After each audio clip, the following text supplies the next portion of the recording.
Up on the links, but Willy D is here. Willy, how we doing? I'm doing well. It is a beautiful day. Great to be out here again. It's been such a great tradition out here, this event, to sort of get the hockey season eased into.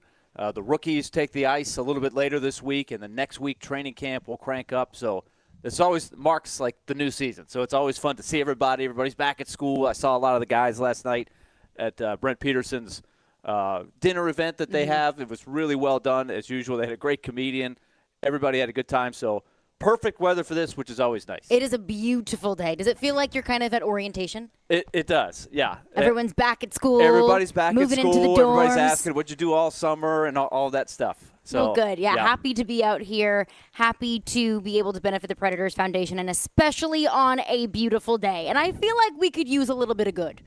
Because last night, I guess more so yesterday, not necessarily last night, yesterday was not a very good day as far as the Tennessee Titans were concerned. Our first official Titans Monday of the 2023 season, and it has a bad taste to it. The Titans fall to the New Orleans Saints 16-15, and we'll get into all of it. Our thoughts, the Derek Carr fumble call, Mike Vrabel's decision to kick it instead of going for it on 4th and 6th on that final possession, Derrick Henry's usage, DeAndre Hopkins, Treylon Burks, what we saw from the defense, all of those storylines, all important things that we absolutely positively will get to. And we'll also hear from Mike Vrabel in 1 hour. We will carry that live and in its entirety right at the top of the noon hour. But the biggest story of the game was Ryan Tannehill. Ryan Tannehill threw 3 interceptions and no touchdown passes. The only points on the day for the Tennessee Titans came at the leg of one Nick Folk. I spent a whole chunk of the offseason when Mike Sando's quarterback tiers came out, when there was the NFL executives voting on the rankings for the teams in the AFC, and the Titans were at the bottom of that list. And I said, frankly, it's just because people don't believe in Tannehill. And I don't think that's fair. No, Ryan Tannehill isn't a flashy quarterback. He's not a Patrick Mahomes or a Josh Allen or a Joe Burrow, but Ryan Tannehill can get stuff done. First outing of the 23 season, and it's turnover after turnover after turnover, overthrow, bad reads, missed cues. It was a bad day from Ryan Tannehill yesterday.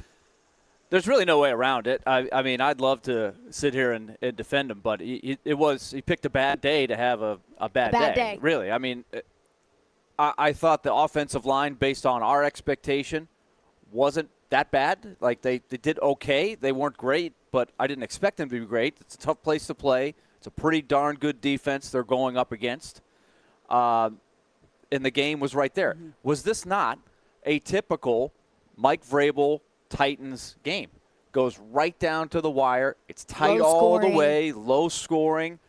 It's the kind of game that Mike Vrabel likes to play.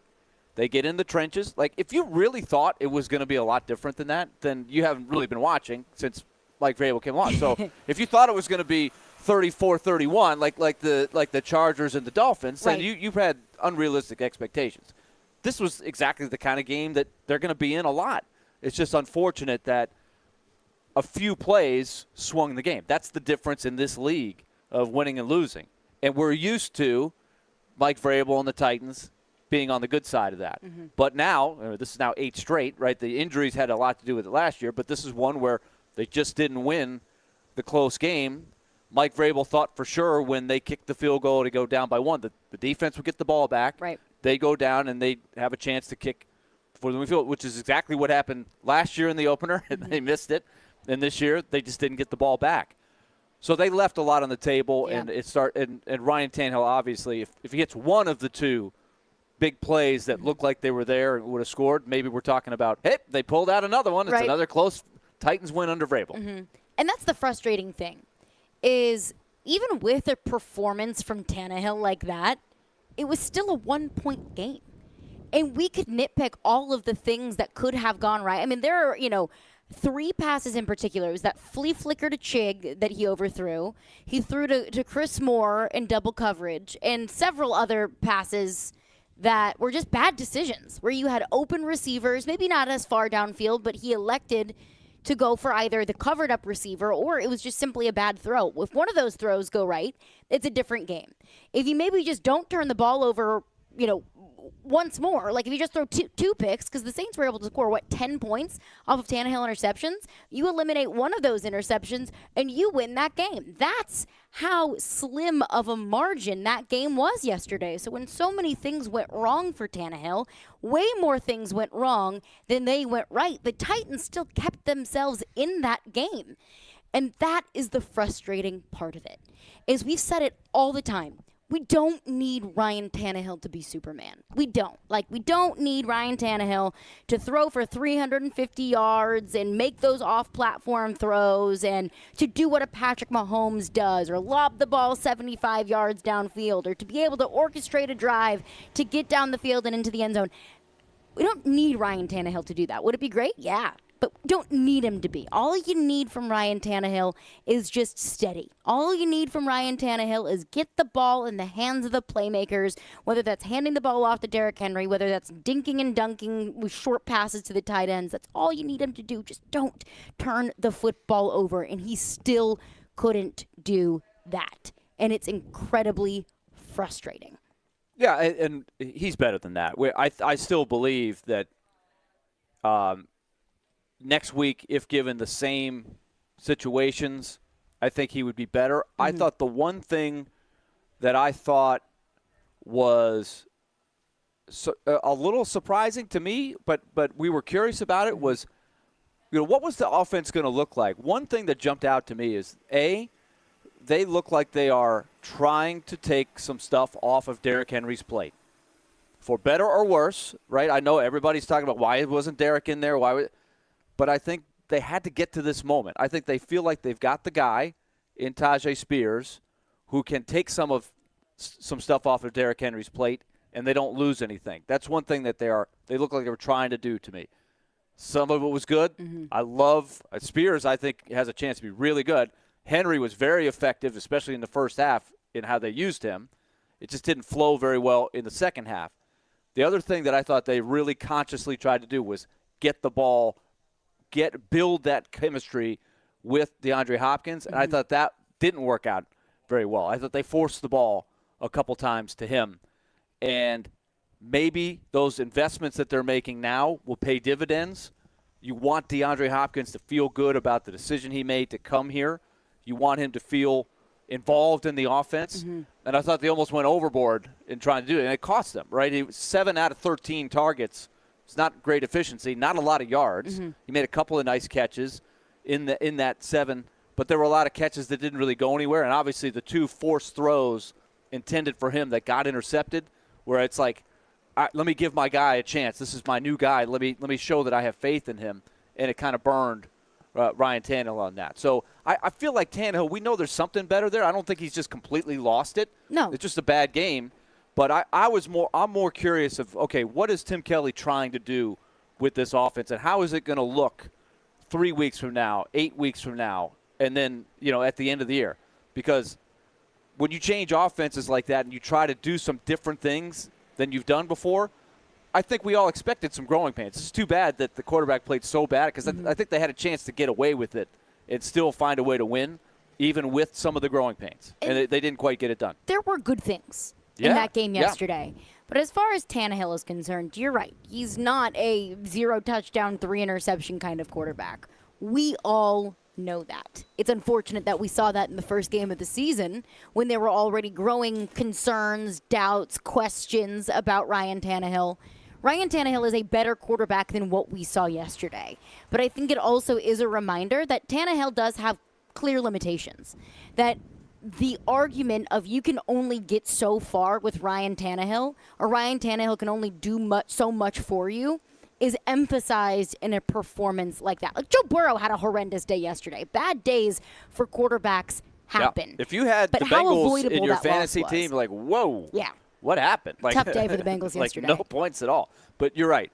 The one thing I thought with Tannehill, though, that I want to look at going forward, I didn't think he was moving quite as well. And I was curious about that. And maybe I'm reading too much into it. I didn't see quite as much escapability, explosion off of the ankle. And I hope that that's still a tool that he has, but he did not run very well yesterday. And maybe it just wasn't there, right? I mean, the pocket, it's like small pockets. We know Tannehill is going to stand there. He will stand in there and take the hit. And he'll take a sack if he has to deliver the ball. And he took a few. But he, what he shouldn't be doing is throwing the intercept. The long pass down the field that gets tipped, that's kind of a freak play. May not have been the best decision. Like I thought the announcers were excellent yesterday. And Jason McCourty pointed out Okonkwo might have been the guy in the mid-range of that throw instead of going deep. Who was wide open. But I can live with a ball that gets tipped and picked off. The decisions to try to force it into Hopkins were, I think, the questionable decisions. And then, of course, the two missed throws where it looked like you had a layup.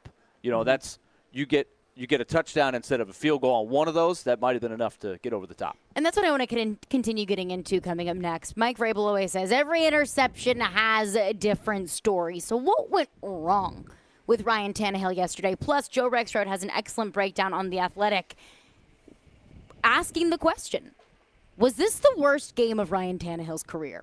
We'll discuss coming up next, and of course, we'll get your thoughts as well. 615-737-1025 is our phone number. It is the first Titans Monday of the year, and it is your day. Caroline, Willy, D-Mase, 1025, 1063 The Game. Every day we are live and local. You need to give Ryan Tannehill a 2-year extension. There haven't been too many coaching changes for the Predators. And your source for Nashville sports. I think that's what the Titans need. Players who can score. We are Nashville's best sports talk. 1025 and 1063 The Game and the Game Nashville app. Attention all fire and safety line experts. Middle Tennessee's fastest growing fire protection company is looking for experienced service technicians, designers, and sprinkler system experts like you. Tired of working for a large corporate employer? Work for a company where you're more than just a number. Jarrett Fire Protection is owned and operated by Nashville natives and wants to invite you to grow with their amazing team. Hi, I'm Jason Jarrett, owner of Jarrett Companies. I'm looking to hire experienced sprinkler experts and will offer a sign-on bonus of up to $5,000 for certified professionals. In addition to our great benefits that include a 401k match, PTO, and top pay with annual bonuses, we will also provide you with the top-of-the-line tools, trucks, and equipment that you need to grow your career. Our customer base is large and business is booming with many opportunities for advancement. Give us a call or go online to jarrettfire.com and apply today to become a member of our family and protect our community. That's JARRETT fire.com. Jarrett Companies, where we are above and beyond industry standards. Don't miss a minute of football action while getting up close and personal to the future stars of the PGA Tour. Join Penn Entertainment on site at the Simmons Bank Open, promoting Penn Play and their sports online betting platform. Stop by their tent in the Arctic Tailgate Village during the tournament to learn more and have a chance to win some prizes and giveaways. Must be 21 or older and in Tennessee. For problem gambling support, call Tennessee Redline, 1-800-899-9789. Willy Donick here for Pella Windows and Doors of Nashville. The official brand perception report for doors and windows is in. Pella Windows and Doors are the leading brand among all others. A few reasons why. Pella is regarded as the highest quality, the most innovative, and the installers with Pella of Nashville lead the way for attention to detail. That's why Pella Windows and Doors of Nashville is one of Pella's top locations in the country. For new doors or windows, I suggest you choose the experts at Pella Windows and Doors of Nashville. Go to PellaNashville.com.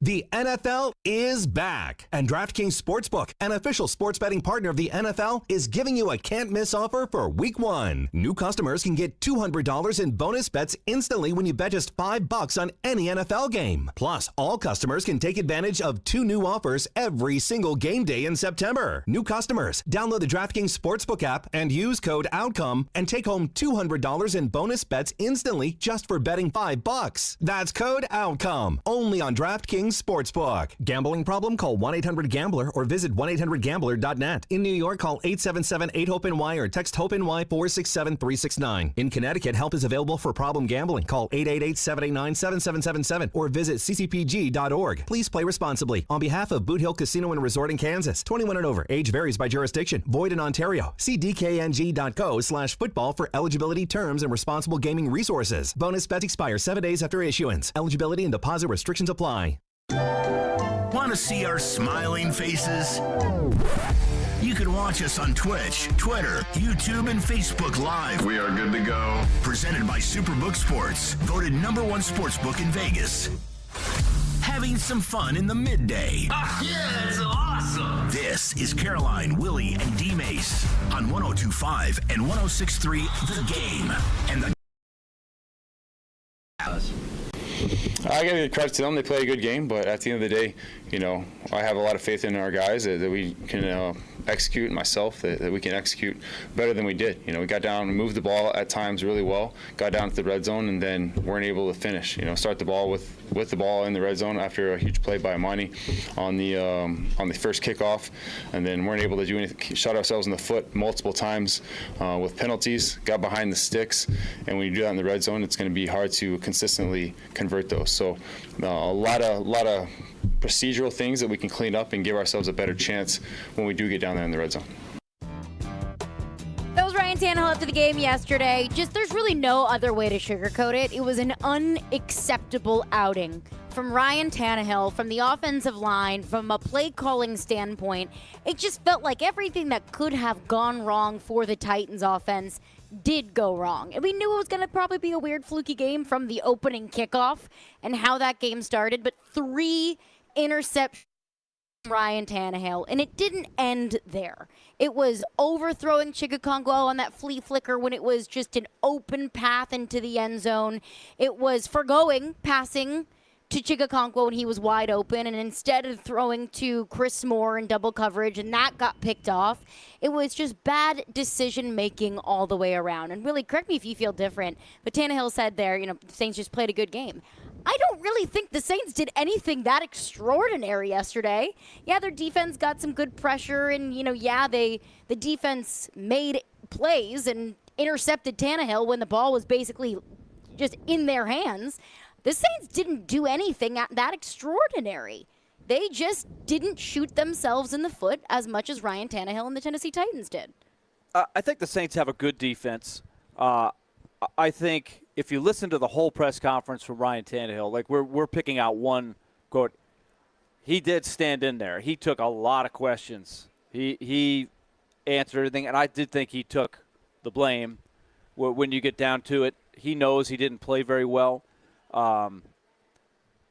They had enough yards. They had enough drives where they moved into position to get enough points to win. This defense is going to give them a chance to win. I'm pretty confident of that. If they have a reasonable amount of luck with health. Defense kept them in the game. I think they'll be all right. Even against good offenses, I think they could hold them in check. This was a great example of how much key plays that you leave on the table, like the ones you're talking about, the one down the line to Sharp in the fourth quarter, the drive before where he missed a Okonkwo. Other Tajay. I knew I was going to do that once this season. I hope that's the only one. But Spears down the sideline. Yeah. That's a possible touchdown there. The flea flicker, which was really well done, perfectly designed, got the matchup they were looking for. Great play call. That's a touchdown if it's thrown right. So you have those two. Then you have the red zone, which is another area where games are won and lost every year. If they just do a little bit better in the red zone, and their defense did a great job in the red zone. They only gave up the one touchdown, and that's the difference. They had more scoring jobs. So the encouraging thing is I see that there's stuff there that if they keep moving in the right direction and evolving with the new system, with the new pieces, if it keeps getting better, I think they have a chance to do well. But you got to make the key plays at the key times. 2 for 12 on third down, 3 interceptions, and then the 2 missed opportunities for big plays that could have been game-changing plays. 2 for 12 on third down. I don't care who you are. I don't care who your quarterback is. It's tough to You're win. You're not going to win games when you can't convert on third down. But let's get your thoughts on this. 615-737-1025 is our phone number. Our phone lines are driven by WilsonCountyHyundai.com. Eric is on the line. What's up, Eric? Hey, guys, I know you've talked about Tannehill and all that type of stuff, but I want to talk about the non-fumble that wasn't called, that should have been called. That was a fumble. I don't care what anybody says about it. It really burns me up that was not called, especially when it was called last year in the Jacksonville game, with Josh Jobs' game against Jacksonville. But here's what really bothers me about this call. You guys may agree with me, you may disagree with me, but here's my point. Guys, I've not heard any talk on the national media about that play. I guarantee you, if this had happened to the Kansas City Chiefs, the Cincinnati Bengals, the Buffalo Bills, the Philadelphia Eagles, the San Francisco 49ers, and the Dallas Cowboys, if a play like that happens, it is, especially against Cowboys, it is front center. Everybody's screaming about that call, everything. But I've not heard any talk about the national media about that play. You can't convince me otherwise. And that's what really bothers me. It's either fumble or not. That should have been ruled a fumble. The Wizards shouldn't play bone dead. Those referees certainly should be fined or suspended for that play. I'm not saying that we would have won the game, but that play certainly changed the trajectory of the game. Guys, I'll get off. Y'all take care, and we'll talk again soon. Thanks for your call, Eric. Appreciate it. And that's the thing. We haven't even gone there yet. Yeah. But if that play goes a certain way, we still might be talking about a flawed Titans team that still won. A flawed Titans team that got lucky in the right time. It's not lucky. And they That's were a able forced to turnover. overcome. That's a forced turnover. That's not luck. That's a good pass rush causing a turnover, which we talked about how important that is in the game. That's I a think if you throw game-changing three play. interceptions in a game and you're able to win it, I do think there is a little bit of luck involved there, but that specific play would not have been luck. And that specific play, the way that play was called, or that fumble was called, non-fumble was called, that's the Saints getting lucky. Because that absolutely, positively, I don't really know what the refs were looking at. That was a fumble.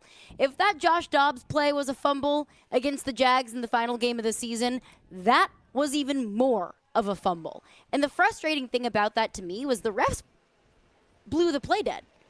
They blew it dead right when the ball hit the ground. And I'm thinking, what? Just let it play out. And then if you want to replay, go back to it, then you can adjust from there. But to blow it dead right in that instance, it's refereeing malpractice. It's refereeing malpractice on two fronts. And that's what really ticked me off about the play, because especially ironically, it's, as a lot of people have pointed out, it was very similar to the Josh Dobbs play that lost the season for them last year. It took away a chance for them to win that game late in Jacksonville. And it was even more clear-cut on the replay. I went back and looked at the Dobbs to compare it. Josh Dobbs still had his fingertips on the ball. But if I'm being fair, I can see where they ruled that a fumble. Like I said, the day after that game, way back when, before replay, if the ball just went forward out of the quarterback's hand, he got the benefit of the doubt. They always called that incomplete. But now we have the ability to slow the play down and really see if the guy jarred the ball loose before he released it, okay? So the standard's different. So if you're going to call that a fumble, which, okay, it's a tough call, tough way to lose a season, but okay, it's a fumble. The ball is out of Dobbs' hands. He's trying to hang on, but the ball comes out funky. It's not a spiral at all. Fumble, okay. How can you rule that a fumble and then rule this an incomplete pass? It is unbelievable how that can happen. Blowing the play dead immediately when that play's had. With Ross Tucker, Jason McCourty, Gene Sarator all agree they should have let the play out. They are taught. They said that. You are taught on a play like that, let it play out and then go back and sort it out on the replay so that you have a real result of the play. That was a huge mistake by the referee on that. Okay. You still have a chance to make up for it by doing what is right. And looking at that logically, you cannot convince me at all that ball is not loose the second that Arden Key has his hand in there. Carr's arm is still going back. Then, if you look, Carr's fist is closed. He has no fingers on the ball at all. The side of his hand is still on the side of the ball, which creates backwards side spin on the ball. Where is the common sense to the guy that is looking at that in the replay center? How can he possibly say that there's possession on that? Absolute zero common sense on that. That is ridiculous. And I can't believe Mike Vrabel even kept it together as well as he did on that after all that's happened to him. That was a joke. That is 3 free points that they should have had. I can see in real time. You don't quite see it. Oh, maybe I should have blown the whistle. That can happen. That's a split-second thing. You have time in the replay booth to look at it. There's absolutely no reason you can get that wrong. That is ridiculous. It cost them the game. It cost them the game. And I don't want to act like this was a loss at the hands of the referees. Because, yes, if that call was called what it really was, then the Titans would have returned it for a touchdown. They would have won the game. But also, you can't throw 3 interceptions. You had plenty of other opportunities. But so many games come down to the last play. They're really close.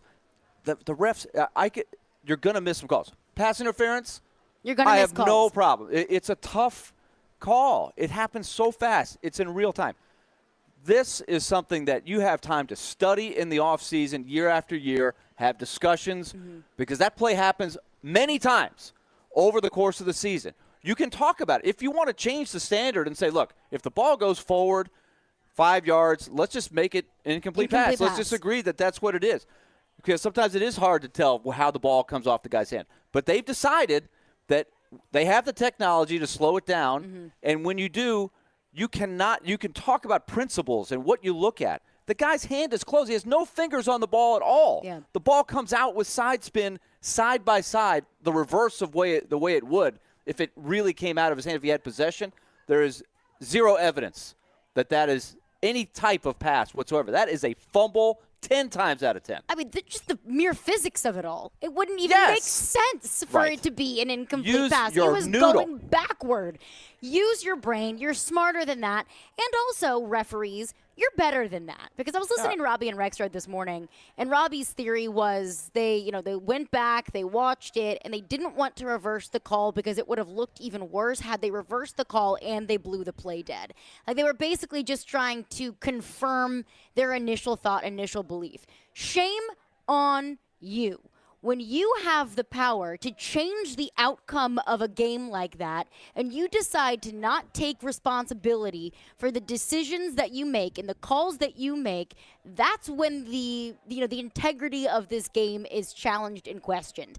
And that's where I want the individual referees themselves and for the National Football League to take accountability for those decisions and those, frankly, mistakes that they make. Too often we are just left in the dark about some officiating decisions, and that changed the outcome of the game. Again, the refs did not lose this game for the Titans. Right, and Vrabel said that after the game. The Titans lost this game for the Titans. They missed way too many opportunities to not just get ahead, but to kind of run away with that game, to be frank.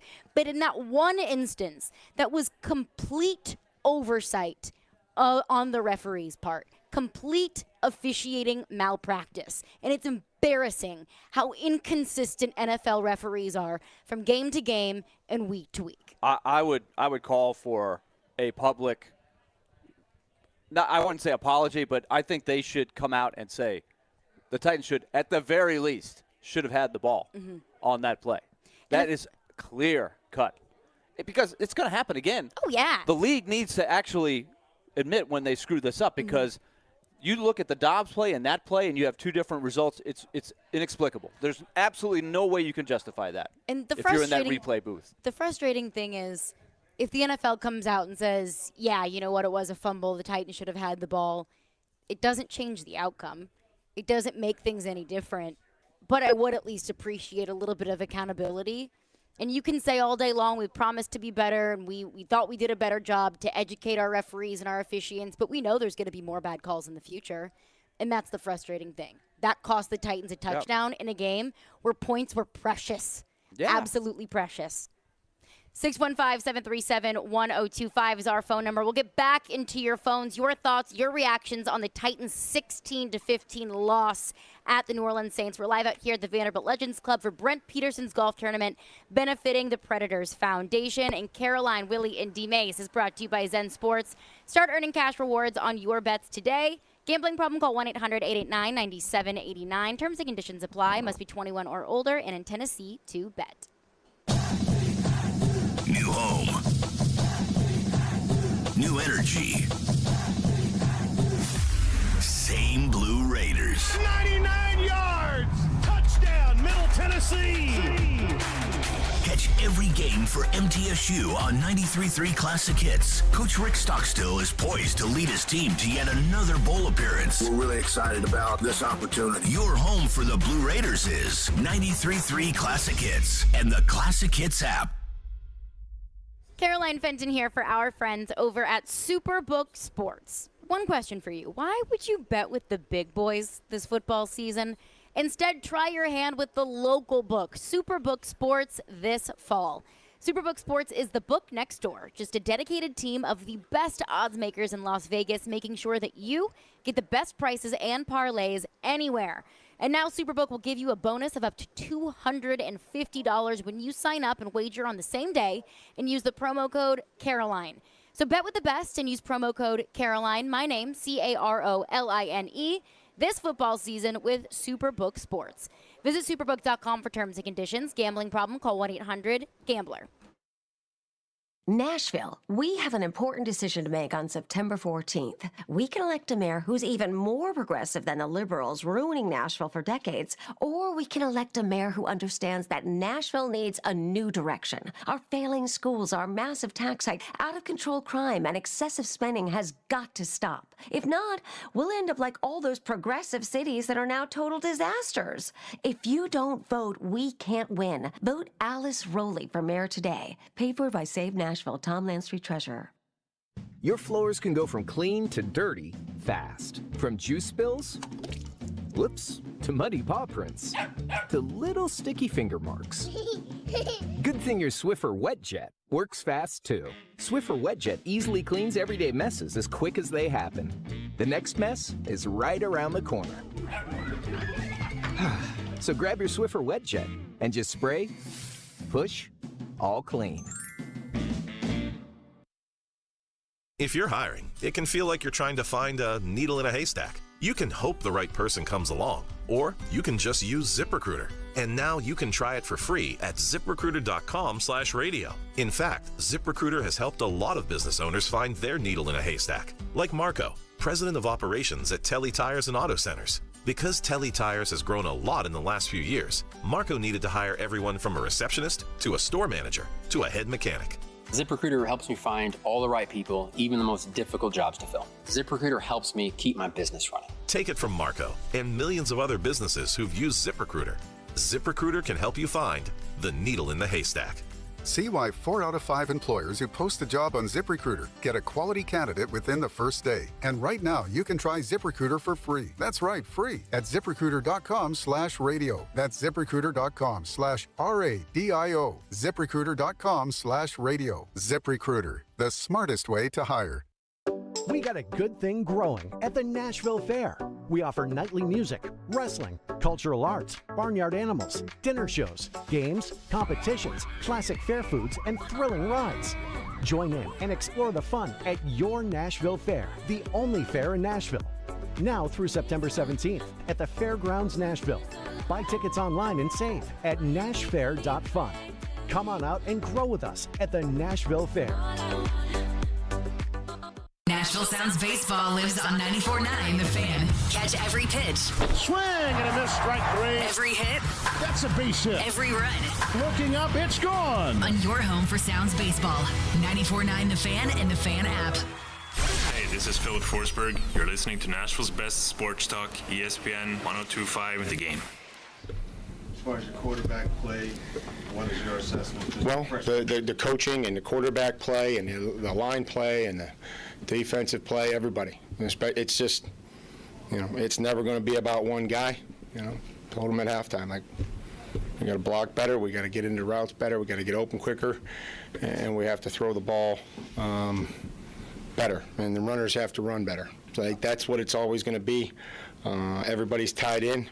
And that's where we're at. Week 1, found some adversity. It's a great challenge on the road. When we handled the environment, we were able to hit some plays. Unfortunately, got behind the sticks. Too many long yardage situations, too many third and longs, which led to too many third and longs, which led to not enough conversions.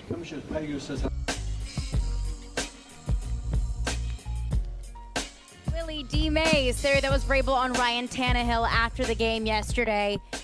Abysmal, unacceptable performance from Ryan Tannehill yesterday. Here was your stat line. He was 16 of 34, 47% completion, 198 yards, 0 touchdowns, 3 interceptions, the lowest quarterback rating of his career, 28.8.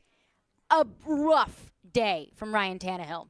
Joe Rexrode wrote in The Athletic, he has a great breakdown of the game yesterday, Tannehill's performance, and in it, Joe Rexrode makes the case that this very well could be Ryan Tannehill's worst game of his career. Now, I can't go back to all the games that he played in Miami. I'm not going to pick those apart, but the fact that the lowest quarterback rating of his career, I think, says one thing. I can't look past the stakes and how high they were in that Bengals game and how poorly Ryan Tannehill played, some of the decisions that he made in that game, 3 interceptions in that game as well. Just given how much was on the table and how it was in the Titans' hands and Ryan Tannehill quite literally threw it away, I do have to say that probably is going to be the biggest stain on his career that will be looked back on as one of the worst games, if not the worst game of his career. But there's a really good case that yesterday was the worst performance that we have at least seen from Ryan Tannehill in a Tennessee Titans jersey. And, what that means moving forward, Tannehill could bounce back. Offense could look great. I don't know. But it doesn't give me a whole lot of confidence in this team moving forward, especially given that since that Bengals game, the confidence in Tannehill has waned significantly. Whether that's fair or not, Ryan Tannehill showed yesterday that all those people that ranked Ryan Tannehill below Kyler Murray and Daniel Jones may have been onto something. It's an interesting discussion because I'm not. I think it's kind of like why are we that worried about it? Whether that performance yesterday was worse than the Bengals one, is it the worst ever? But I think going forward is the key question.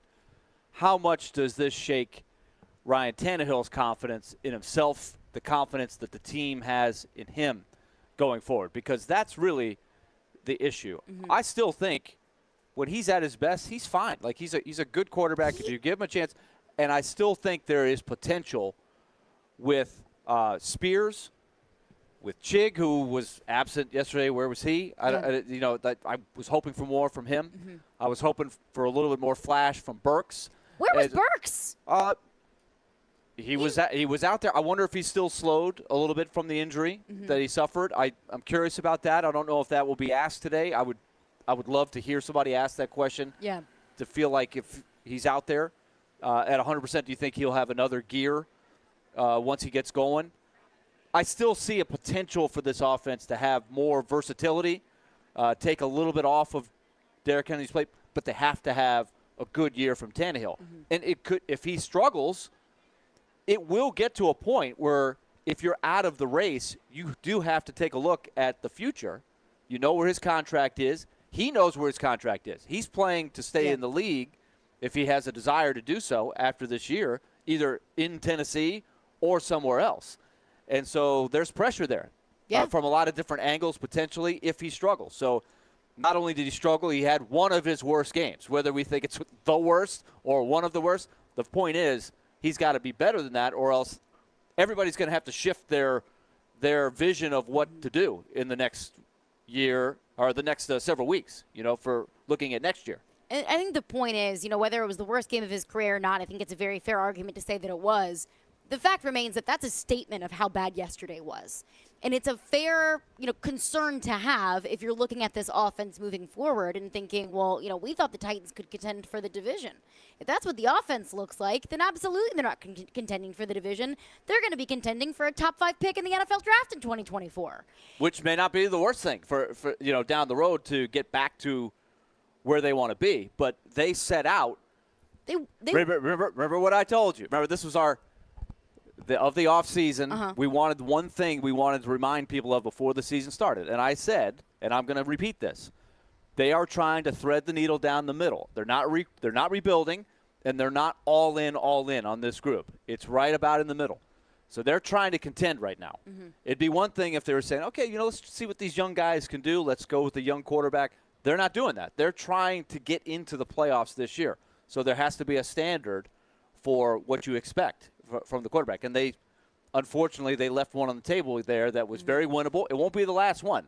We know Mike Vrabel's teams are probably going to play about 10 games that are just like that, and they have to be just good enough to get over the top. That's how they're going to have to win. Unfortunately for our blood pressure. Oh, yeah. You're absolutely correct. And it's really the league, no matter what your style is, but especially the Titans and Vrabel. That's how they do it. We've said it so many times, especially after training camp, when we really did see how good the defensive line was in training camp and those joint practices with the Vikings, we said, okay, like this D-line is as advertised. And the additions, whether it's Arden Key, who had a great day yesterday, or Azeez Al-Shaair, they're adding another level of explosiveness and of just flying around to this defensive line that was already bordering elite.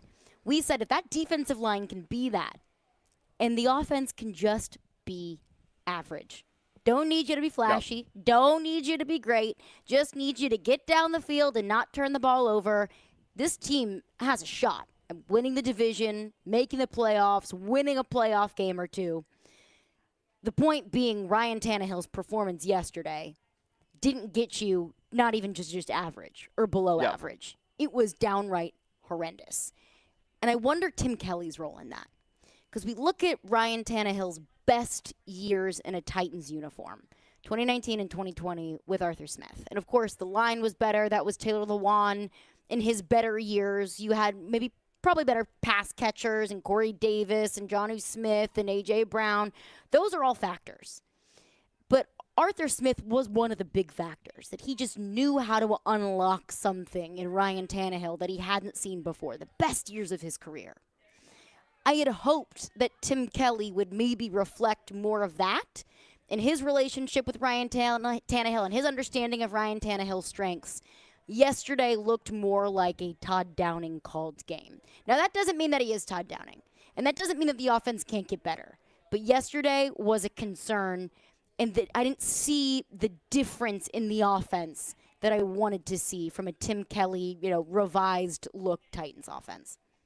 I will disagree to a point. I want to give it 4 weeks because I didn't expect it to look perfect. I think that was about what I expected in terms of execution and is there all the pieces fitting yet? It wasn't going to be a Picasso in week 1. Didn't need it to be. And they didn't need it to be. And if your quarterback plays better, you could be talking about a win where you're like, wow, we could have been way better. We're going to be way better, and we still won. That's what ideally should have happened yesterday, but it didn't.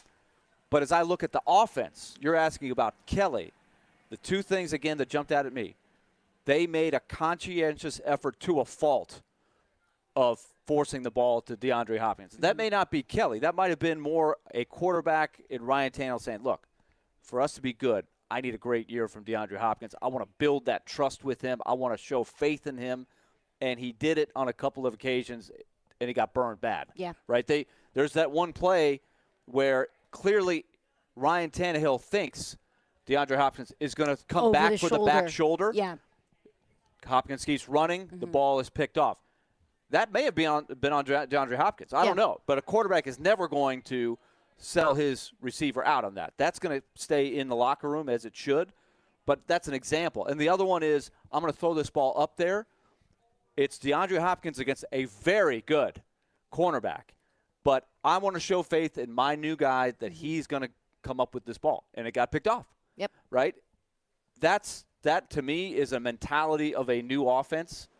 That was a theme for me. The other one was, okay, we're not just going to put the whole game on Derrick Henry's shoulders, for better or worse. And we may have growing pains with that. Ugh. And people are complaining about it. But at some point, you cannot give Derrick Henry the ball 30 times every game.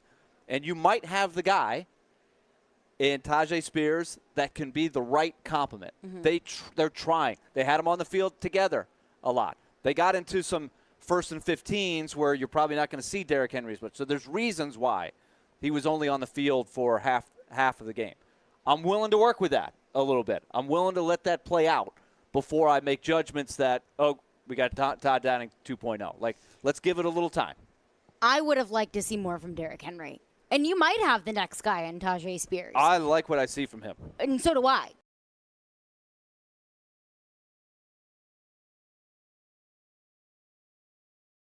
The 3 and out.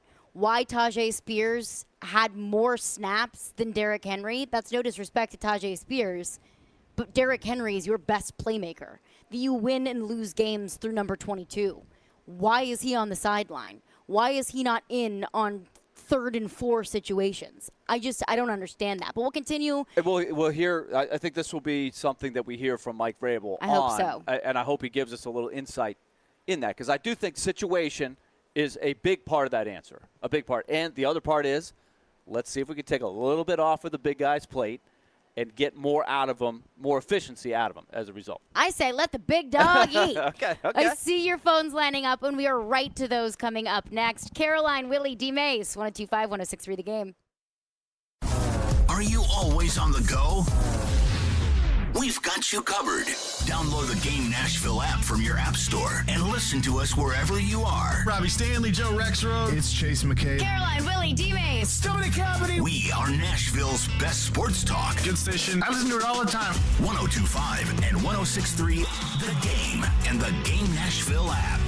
Caroline Fenton here for my friends at Sean Hammond's Jiu-Jitsu Academy. They supply a very safe and family-friendly environment with classes daily. Classes range from Brazilian Jiu-Jitsu, Muay Thai, cardio kickboxing, ladies and kids programs, and so much more. Black belt instructed classes for men, women, and kids of all ages. You'll gain knowledge in self-defense, get a great workout, and get in the best shape of your life. Located at 2909 Armory Drive in South Nashville, call Sean Hammond's Jiu-Jitsu Academy today to set up your free trial. Learn more at SeanHammondsBJJ.com. Hey, Tennessee, when you bet on Zen Sports, the new sportsbook in town, you get the best reward possible. Cold, hard cash. You bet with your own money, so why accept anything less from your rewards program? With Zen Sports, you earn cash on your bets, cash on your referrals bets, and a welcome bonus in, you guessed it, cash. So stop settling for Vegas rewards when we're in Tennessee. Cash in your old sportsbook for Zen Sports. Your wallet will thank you later. Zen Sports. Betting just got better. Gambling problem? Call 1-800-889-9789. Terms and conditions apply. Must be 21 and up and in Tennessee to bet. The two most sought-after, most prestigious names in bridal jewelry come together for one epic event next weekend at Genesis Diamonds. Tacori and Viraggio, the world's premier designers, will be showing off their entire collections. All the latest designs, many showcased for the first time ever, with up to $5,000 in savings. See the latest from Viraggio, handcrafted on Fifth Avenue in New York by true artisans with unmatched attention to detail and the highest quality standards. Viraggio is the only ring that can be customized for every woman's specific desires. Come explore the entire Viraggio collection at Genesis. If you're engagement ring shopping, this is a once-a-year event you can't miss. Other jewelers aren't even allowed to carry these iconic American-made brands. Also for this event, Genesis is showcasing an expanded selection of GIA-certified diamonds in all shapes and sizes. Next weekend, September 22nd, 23rd, and 24th. Take advantage of special incentives, zero-interest financing, and as much as $5,000 in savings. Only at Genesis Diamonds, Green Hills and Cool Springs. At the Home Depot, Saturdays are about two things. Getting ready for company with the Samsung Family Hub Plus refrigerator. And football. That's right, Kirk Herbstreit. Search for recipes, check out scores, or even stream the game to the screen at the same time, so you never miss a second of the action. Which means you can make your famous buffalo chicken dip and have more time for football. For football. Upgrade your Saturday with Samsung and the Home Depot. How doers get more done. They combine hard-hitting journalism. The Titans asked Kevin Byard to take a pay cut. Strong-willed opinions. There's hot takes and then there's like weird takes. Yeah. This is a weird take. And sometimes some old man takes. I'm excited about it. So do I gyrate embarrassingly? To create the perfect morning show, they are Robbie and Rexroad. Mornings from 6 to 9. Presented by TJ Anderson Homes of Benchmark Realty on 102.5 and 106.3 The Game and the Game Nashville app. This is Caroline, Willy, and D-Mase on 102.5 and 106.3 The Game and the Game Nashville app. Frustration as far as the limited touches in the second half? No, not at all. Not at all. Not at all. Trust the coaching staff. Trust what we do. Like I said, we got some playmakers, guys who can get the ball and do special things. So everybody needs to touch the ball. It's not all about me. There you go. That was Derrick Henry. He said everybody needs to touch the ball. It's not all about me, but I say let the big dog eat. But we've done a whole lot of talking. It's time for you to do some talking. Our phone lines are driven by WilsonCountyHonda.com. Taking your reaction to the Titans' 16-15 loss at New Orleans. Tannehill, 3 interceptions on the day. Tristan is on the line with a thought on Ryan Tannehill. What's up, Tristan? We got Tristan? No longer there. Next one. All right. He's gone. Call us He back. gone. You know the number. Dylan is on the line with a thought on the back shoulder throws. What's up, Dylan? Hey, can you guys hear me? Got you. Hey, so yeah, I just had 2 thoughts. One, I follow like 2 Instagram pages that follow the Titans, and one was like a sound bit that they posted between Tannehill and Hopkins on that back shoulder pass. So I think, originally it was supposed to be back shoulder, but from the way they were talking, since the DB had actually got behind Hopkins, he was wanting Tannehill to kind of throw it up and forward, and I think that was just like miscommunication or just like, not really having the chemistry needed. And then the second, I was going to get your guys' input on, because typically the Titans are like a super run-heavy team, but total, there was only 19 carries yesterday, and it felt like a push for a, Tannehill, you have to throw to win us this game type situation. Yeah. And typically the pressure is on Henry and Tannehill to both do that together, and it felt like it was mainly on Tannehill. I didn't know if that kind of affected him in a way where he felt like he had to force things to happen. So I just wanted to get your guys' input on those two things. Yeah, thanks for your call, Dylan. And is it a little bit of a concerted effort to be a little bit more modern with the offense to get where they want to go? Like the Henry thing has been a great thing. Yeah. But let's not forget the last 2 years they have been a bottom 10 offense. So to grow, they have to try something different. So that's why I say let's give it 4 weeks. And let's just see what they're trying to do with them working on the entire offseason that we didn't see in the preseason games. We're not going to. What does that look like as they hopefully mesh a bit more? The back shoulder throw is a great question for D-Mase when he gets here. I want to hear his take on it because it's not predetermined, I don't think, right? It's a read. It's the quarterback reading the defense, and it's the receiver reading the defense as to where that throw goes. And the quarterback is looking at it one way, and obviously the receiver's reading it another way. But I think D-Mase can help us a little bit understand why that happens sometimes. And that was obviously a worst-case scenario where Hopkins isn't even close enough to try to break it up. Yeah. And it ends up being an easy interception. It looks terrible. Yeah. But if Hopkins comes back and does the back shoulder, it's probably a catch for Hopkins in a short game and not a bad interception. As far as the run game is concerned, I get wanting to be a more balanced offense. I get wanting to be a more two-dimensional, multi-dimensional offense. I get that. But Derrick Henry was running, and he was making some plays. He looked good. Yeah, that He looked stiff good. arm in the first half. The stiff arm. I came out of my chair. I did. I was like, there it is. Oh! There it is. So why move away from that if it's working? I understand wanting to go into the season, maybe evolving your offensive philosophy a bit, but if it's not broke, don't fix it. And Derrick Henry was very much so not broken yesterday. Continue doing what's working until he can be stopped, because he couldn't be stopped. I think it's a fair question, and especially when you look at the half. At the half, he hadn't had too much workload. He was effective running. Yep. They had the two great screen passes, both perfectly executed, which is an element of his game that got better last year, and they've kept that in there. That's a great thing. And then basically nothing in the second half. Some of it's situational. I give them some of that, but it is hard to explain how you can't find a way to get him the rock a little bit more. Right. Melvin is on the line with a thought on the Titans and where they go from here. What's up, Melvin? Hey, how y'all doing today? Good. Man, I just wanted to, it's week one. Just wanted to speak on the whole situation with the Titans. I think Vrabel and just the organization in general, they need to know if Tannehill is the guy. And if, the only way to find out if he's the guy is to pretty much take the ball out of Derrick Henry's hands and see if he can pull it off or not.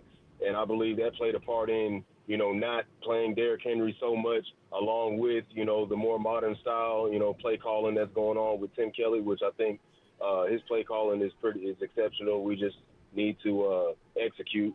And overall, I think, man, Mike Vrabel kind of treated week one like a first-team preseason game. And I hope they get it together. Thank y'all for hearing me out, and I'll hang up and listen. Yeah, thanks for your call, Melvin. Ryan Tannehill's 35 years old. He's been the starting quarterback for this football team for 5 seasons now. I think the Titans know where they stand with Ryan Tannehill, and I think that they know what Ryan Tannehill is going to give them. I don't think that they're trying to figure out if he's the guy or not. I think they're trying to figure out which quarterback is the guy of our future, Malik Willis or Will Levis. I think I think you know what you are going to get from Ryan Tannehill. He is what he is. I truly can't explain why you would want to put the ball in his hands more when he's struggling and the run game isn't. But I don't think they asked Ryan Tannehill to do anything he wasn't capable of doing yesterday. Yes. I just think he's had a bad game. He really did. Mm-hmm. And, if he just cut the egregious mistakes in half, they still might have had it. So I still think philosophically the offense, the idea of in order for us to grow and be better, we have to throw the ball a little bit more. I don't think that's the worst theory in the world. And you may take some steps back to get there eventually. And if you're going to take the steps back, you do it early. And I think you can recover. They've lost the opener 3 straight years now. Yeah. And they have lived to tell about it. In pretty awful fashion. Yeah. They've lost 2 heartbreakers that went down to the very, very last play, and then they had the stinker against Arizona. So you can recover from a poor performance in week 1. Also to that point, if Mike Vrabel, and I don't think that he did, if Mike Vrabel approached week 1 like a first-team preseason game, I don't think you deserve to be a coach in the National Football League. Approach the preseason like the preseason. That's an exaggeration, but I see what he's saying. Like, you have to – you've been working on these things. You haven't showed it to anybody. Right. And so when you do it for the first time for real, it's like, okay, what are we going to see here? And around the league, what did most people say who covered the whole week, right? They said a lot of sloppy play, a lot of mistakes. It's a lot of mistakes low, from Daniel Jones last night. Oh, my God. Well, that was that was a whole other level. Mistakes on an epic proportion. Yeah, you mentioned Joe Burrow. I mean, when's the last time you saw the Bengals score 3, right? So a lot of it. When Andy Dalton was the quarterback. The week 1 can look rough for some teams. Yeah, and it definitely did for Ryan Tannehill. But we'll hear from Mike Vrabel. He will be up at the podium on the other side. Caroline, Willy, D-Mase. Hey, the Titans home opener is this weekend, and we want you to tailgate with us downtown before kickoff. Join Jared Stillman, Chris Sanders, and D-Mase at Teddy's Tavern, located across from Bridgestone Arena Plaza, this Sunday from 9:30 to 11:30. They'll break down the Titans' Week 2 matchup against the Chargers and give you the latest updates before the game. Our NFL pregame show is presented by Parman Tractor and Equipment and the Beast Unleashed. ElectronicExpress.com. We make it happen. Hello, I'm Kate Levy. When I was just 10 years old, I lost my father, Joe, in the 9/11 attacks at the World Trade Center. He was a lieutenant in the New York City Fire Department. For 9/11 this year, now a National Day of Service, I'll be doing what my dad loved to do, helping others in need. Please join me by doing your own good deed today. Visit 911day.org to learn more. Hey, it's Jared for PhD Weight Loss. I've been on the program now all summer, and I'm approaching the 30-pound mark for weight loss. That's right. We're getting so close. It's been wonderful, and I'm excited each and every morning to get started with my personalized PhD nutrition program that my coach put together for me. I appreciate the fact that PhD Weight Loss hasn't overwhelmed my life, but it's enhanced it. From feeling better about myself in pictures to having increased energy, PhD is great for me, and the program is simple. In fact, we've recently tweaked it so that we can bust through that plateau. If you're someone who has struggled to lose weight, go to myphdweightloss.com and check it out for yourself. They've got the coaching, the program, and their guarantee. If you don't get within 5 pounds of your target weight by the end of your program, PhD will continue to coach you for free until you do. That's PhD Weight Loss and Nutrition, the official partner of the Clemson Tigers organization and fans, online at myphdweightloss.com. Are you drowning in credit card debt? Want to get cash out of your home's equity? Loan Pronto can do it now in less than a week. Hey, Willy Donick here. That's right. Loan Pronto's Equity Express line of credit just got even faster. You can get $50,000, $100,000, even $200,000 in as little as 5 days. You don't even have to touch your primary mortgage. You can keep that 3% rate intact. Get just the money you need and pay off all those credit cards or get that home improvement project started. With this revolutionary program, you can access up to 90% of your home's value, and in most cases, there's no appraisal. Stop paying insane interest rates to the credit card companies and get tens or even hundreds of thousands of dollars in cash in as little as 5 days. Call Loan Pronto now for the even faster Equity Express line. 615-499-5780. That's 615-499-5780 or go to loanpronto.com. 615-499-5780. Equal housing lender, NMLS 1661781, subject to lender approval. It's time to celebrate this fall and unleash the beast. Monster Brewing proudly presents to you Beast Unleashed. 0 caffeine, 0 sugar, all the adult beverage fun. The Beast is unleashed with great taste, bold familiar flavors, and 6% alcohol. Go wild with Mean Green, White Haze, Peach Perfect, and Scary Berries. Don't fear the Beast. Enjoy Beast Unleashed at your next tailgate or football party. Drink responsibly. Must be 21 and over. Live from the Hiller Plumbing, Heating, Cooling, and Electrical Studios. WPRT FM Pegram, WPUC HD2 Laverne. Nashville's exclusive home for the Nashville Predators. 102.5 and 106.3. 79-52 Vanderbilt. And I think he's got a coach shot by Cheryl. You're going to see more moves. The Game. A Cromwell Media Station. Covering your teams and the news of the day. Ladies and gentlemen. This is Caroline, Willy, and D-Mase. It was pleasant to listen to. With Caroline Fenton, Willy Donick, and former NFL wide receiver Derek Mason. You are hands down my favorite radio personality of all time. On 102.5 and 106.3, The Game, and the Game Nashville app. With no further ado, Caroline, Willy, D-Maze, 102.5, 106.3, The Game, and the Game Nashville app. Titans head coach Mike Vrabel is up at the podium, so we'll send it over to St. Thomas Sports Park now. After the game or this morning, just how's he kind of responded after yesterday? Well, I mean, he's already, been in here with the receivers and, and been in here with the coaches, and he'll respond like he has. He's been a great competitor for us. He's been unbelievably tough and determined, and, I'm positive that those results will be different. Does Traylon look like he was recovered well enough from the knee injury, or was he having any issues in terms of separation and those sorts of things? Well, I mean, there were times that Traylon was open. There was times that Traylon was open and caught the ball. There was times that he was open and unfortunately dropped the one. Traylon's going to be a big part of what we do, moving forward, and just understanding, where he fits for us and what he can do to help us. And, I've tried to explain to every skilled player on our team, when it's a pass, your job is to get open, and you can't control whether you get the ball or not. The only thing that you can control is that you're open. And sometimes that he was, and sometimes that they were, they'll give them credit. They played, on body, and they, played square and forced us to, get open. Situations with personnel. I know in the past, like Tony Dudes would communicate with Derek, hey, you're out, you're in, etc. With a new coach, how does that work now? With Coach Otten now in the mix. The same way, but J.O.'s upstairs and Tony handles substitution, and we have different packages that we call on, or the coordinator calls on that he wants in the game, and those guys go in there and sub. Or if Derek has a 46-yard screen pass and needs a break, then Derek will, kind of do that as well. Were you on the fence when you declined the offensive hold? Yeah, I think so. Just figuring a rookie kicker, 52-yarder, wasn't thrilled with the third down, them getting down there. So I made a decision, and he made the kick. You touched on it a bit yesterday, but do you mind elaborating a little bit on that difficult decision with the fifth field goal as well, and kind of what went into that? Well, I think at the time it wasn't a difficult decision. I thought our chances, and still believe that, is to play defense with 3 timeouts and get the ball back with our offense with 1 timeout, get the ball somehow into the 35-yard line and make a kick. And we had converted 2 third downs and 4th and 6 with that amount of space for them to cover.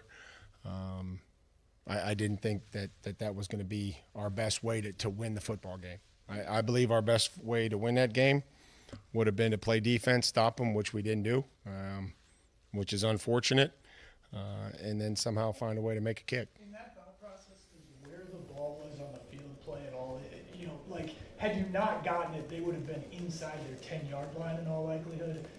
Does then how they handle that? No, because again, we're still going to you still would need a touchdown, and you'd still need, at least 65 yards. No, it was our thought process was to use the 2-minute warning, have a timeout for our offense, and be able to move the ball, 40 yards to be able to attempt a field goal. That decision, and that was all field, not concerned about analytics. You're just looking at the feel of the game. Well, I mean, you can run the numbers, but also I think that there's a certain level of we all watch the same game, and points were hard to come by. Both defenses were doing a nice job and competing and getting red zone stops. They got a 3rd and 7 that they scored a touchdown on. We got lackadaisical, but just the flow of the game and the way that I felt like what our best chance for victory was to do that, to make the kick, to cover the kickoff, use the 2-minute warning, and get a stop. What kind of explanation you get on the interception fumble play? And I'm sure you saw the Jacksonville game yesterday, almost an identical play that went the other way. What did they tell you about why they didn't let that play out, and why they didn't reverse the call? Never talked to Ron. Certainly not going to reverse it in replay. Those are you're going to watch throughout the league. Next week it's going to be a fumble. The week after that it's going to be an incompletion. The week after that it's going to be a fumble. And what they're going to tell you in replay is that the call on the field matters. The call on the field is important. I would love for it to let it play out and go to replay. Showed a clip last year, same exact situation. I think it was week 1. I think it was the Chargers and Washington,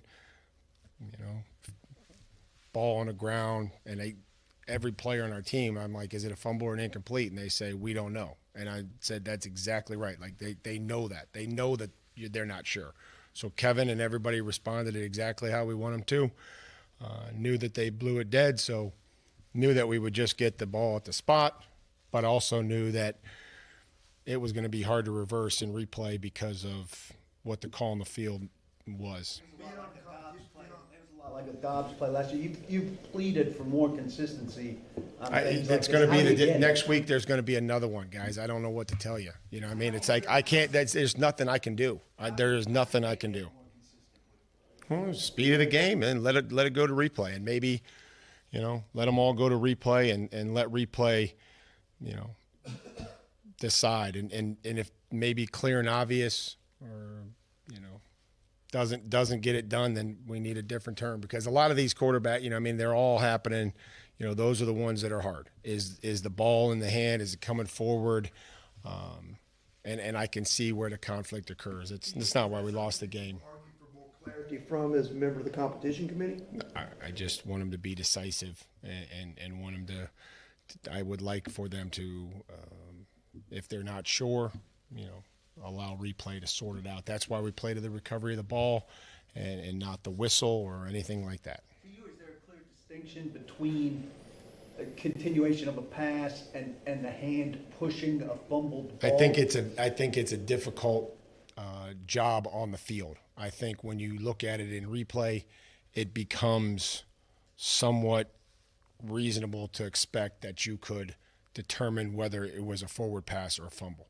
But I know, having stood back behind the quarterback, that is more difficult than some other calls. Are the officials not instructed to then, when in doubt? You guys can just ask the league about what they instruct the officials to do. Well, I certainly am not going to be able to speak for them. I apologize. Whatever the call is, we're going to have to adjust to it and figure it out. But if they want to talk to you, they're happy to talk to you. What do you think of Harold's first game back, and might it take him a little bit of time to kind of get back to full form? Well, we've expected a lot from Harold, and he does a lot for us, and he'll have to continue, to help us and will, and be more impactful. And, they chipped him a couple times, and, we was able to get in there a few times, and we just, we're expecting, and we are positive that we'll get good things from Harold. What did you see in the week to get a lot of looks from Kiko when he was the elevation, and maybe had some other guys that were active that, weren't playing as much as he was? Pecco's always been somebody that's, done it exactly the way we need it to be done and can play multiple positions. And so he can rotate in there for Tier or Jeff and, playing base. Decided to take 4 guys to to the game, and that may change based on practice, game plan, who we have. But he's always been a dependable player and somebody that can play multiple positions. Arden Key, as disruptive as the guys you're seeing maybe for week one.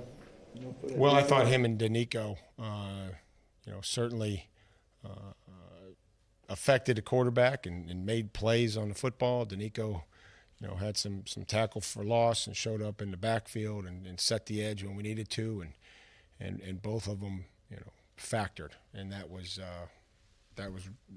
really good to see. We'll need a lot of it, but those were the camps. Those guys had those type of camps, and so we'll need as much of that as we can get. You said you take a guy back into the game when they tell you they can come back into the game. In hindsight, was Christian equipped to come back in the game? He was kind of galloping with a limp there. I mean, when we see him run on the sidelines and the trainer tells me he's cleared, he was playing on third down in the second half. We'll see where he is going forward. How did the two tackles look in their first outing, Dillard and Hubbard? Well, I thought that they, Dre, we talked about it, just probably a few sets that were a little soft, maybe just not knowing or not feeling him where he was. I think after we continued to bring it to his attention and realized that he wasn't doing a good enough job of setting the width of the pocket, thought it improved. I thought there was some good snaps of him in the run game. I thought Chris did a nice job over there on Cam Jordan. Thought when the end tried to spike or got a little heavy when Jordan got a little heavy on Chris, he went and captured the outside number and gave him a shove, and Derek ran outside for 15 or 16 yards. But there was also some good plays and some bad plays, and but I thought it was a good place to start. I loved how they responded in the second half, and we had some good pockets in the second half, probably better so than in the first half. What's the proper technique, Mike, for a corner or DB to defend a double move by a receiver? Not look in the backfield. Start there and play the man. And if you break on the first move and you go through the man, it's an illegal contact or a holding. But certainly nobody's trying to defend a double move by looking in the backfield. That'd be the most important place to start. What did you make of the way your secondary played overall in this game? I think it has to be better. It has to improve. I think we need to challenge. We need to play square. If these are the rules, which we try to explain, that they put out an officials video and teaching the officials, and they've sent it to us and the teams, which is great, that if you're square or you're playing the football, that you're going to be afforded a certain level of, leeway, just like the interception down there with Chris Moore. Guy was playing the football. There's a lot of contact, and hey, that's what it is. And so we know that, and we have to play that same way. Does it help that you've been here before? Last year you went 0-2 to 7-3. The year before 0-1 to 12-5. I mean, it's not the end of the world. Well, it's a long season, Corey, and it was a great test of I think, a good football team on the road in an unbelievable environment. Could have been a lot better. Could have been a lot worse. Our job is to win the game. We didn't. But our guys fight. They compete, and the team. We need to keep improving. And we say this all the time: the teams that improve are going to be the ones that are playing in January. 49ers and talking with Brunskill after the game. He's like, "Hey, coach," and I love getting to know Daniel and his story and just how he's gotten into this league. He's like, "Hey, coach, 49ers, they lost week 1 in Chicago, and we were playing late in the year." And I said, "I appreciate you reminding me of that, Daniel." Why do you think week 1 has a tendency to do that throughout the league, where you get some surprising results every year that seemingly aren't indicative of what a team ends up being? So in your experience, why is it difficult? Because this is a unique league. This is a unique league. It's an 8-8 league, 9-8, 8-9, however you want to put it now with 17 games. But that's what the structure is. The structure is designed for parity. And maybe there's teams that are at full strength, or there's teams that maybe didn't quite prepare, or somebody hit some plays that, they didn't see in practice, or, teams continue to get better as the season goes on. Maybe they threw a different coverage at somebody. The ball security, right? You talk about maybe there's some fumbles, or in our case, in interceptions, right? That lead blocked punt, right? The things that we talked about that would really hurt us, that show up in week one, just because you're playing 70 snaps, and it's different than training camp and preseason. Just get beat underneath. I thought Shig could have come out and help him a little bit, but can't be up and under. Everybody that's been here that's in protection, whether it's an offensive lineman, a running back, or somebody on the punt team, we have to block inside out. It was one of our special teams keys. Knew that they would rush punts, whether it was JT Gray, who ultimately didn't play, whether it was Taysom Hill or Bond or Granderson. That was something that they did. They did it on field goals. They did it on punts, and we didn't get it done. How's Skoronski hold up in his first game? Pretty good. I thought pretty good. There was a couple of times where he could have been better in protection, but I would say that, Peter is, he's fit for this league. It's just he's got good play strength and some good finishes where he was moving people, and pass protection when he gets his hands inside on them and be able to sit down in the middle. It got us on a game there where we need to be better, but I think it's a good start. What about the red zone? After watching it again, what were some of the things that were going wrong there? Penalties, penalties, right? We didn't execute. It's just tough. We got behind the sticks, and so we get the ball whenever we get it. We lose yardage. We get down the other time, and it's 2nd and 20, right? Long yardage situations in a red zone are tough. There's just not a whole lot of space, and every yard is critical. We've talked about that. So self-inflicted wounds, and then give them credit as well. Is there a common thread on some of the third down struggles beyond being behind the sticks? 3rd and 8, I average a 3rd and 8 on 3rd down. I want to be better on 3rd down. Don't have them be so long. As you expected him to be when you signed him? I mean, 5 for 5. I wish that he was 6 for 6. Tim, when the coin toss or the head or tails calls. You know what? I don't know if he typed on his I don't know if he typed on his tablet, heads or tails for KB, but that was a unique moment for me to be able to see Tim and Steve there together before the game, and Steve talks with an interpreter, is his aide, that he moves his eyes and she knows what he's saying, and that was cool for me to communicate with him through her, and then obviously Timmy and his tablet. So hopefully that brought some awareness to an unbelievable disease, but also to 2 great alumni of the National Football League.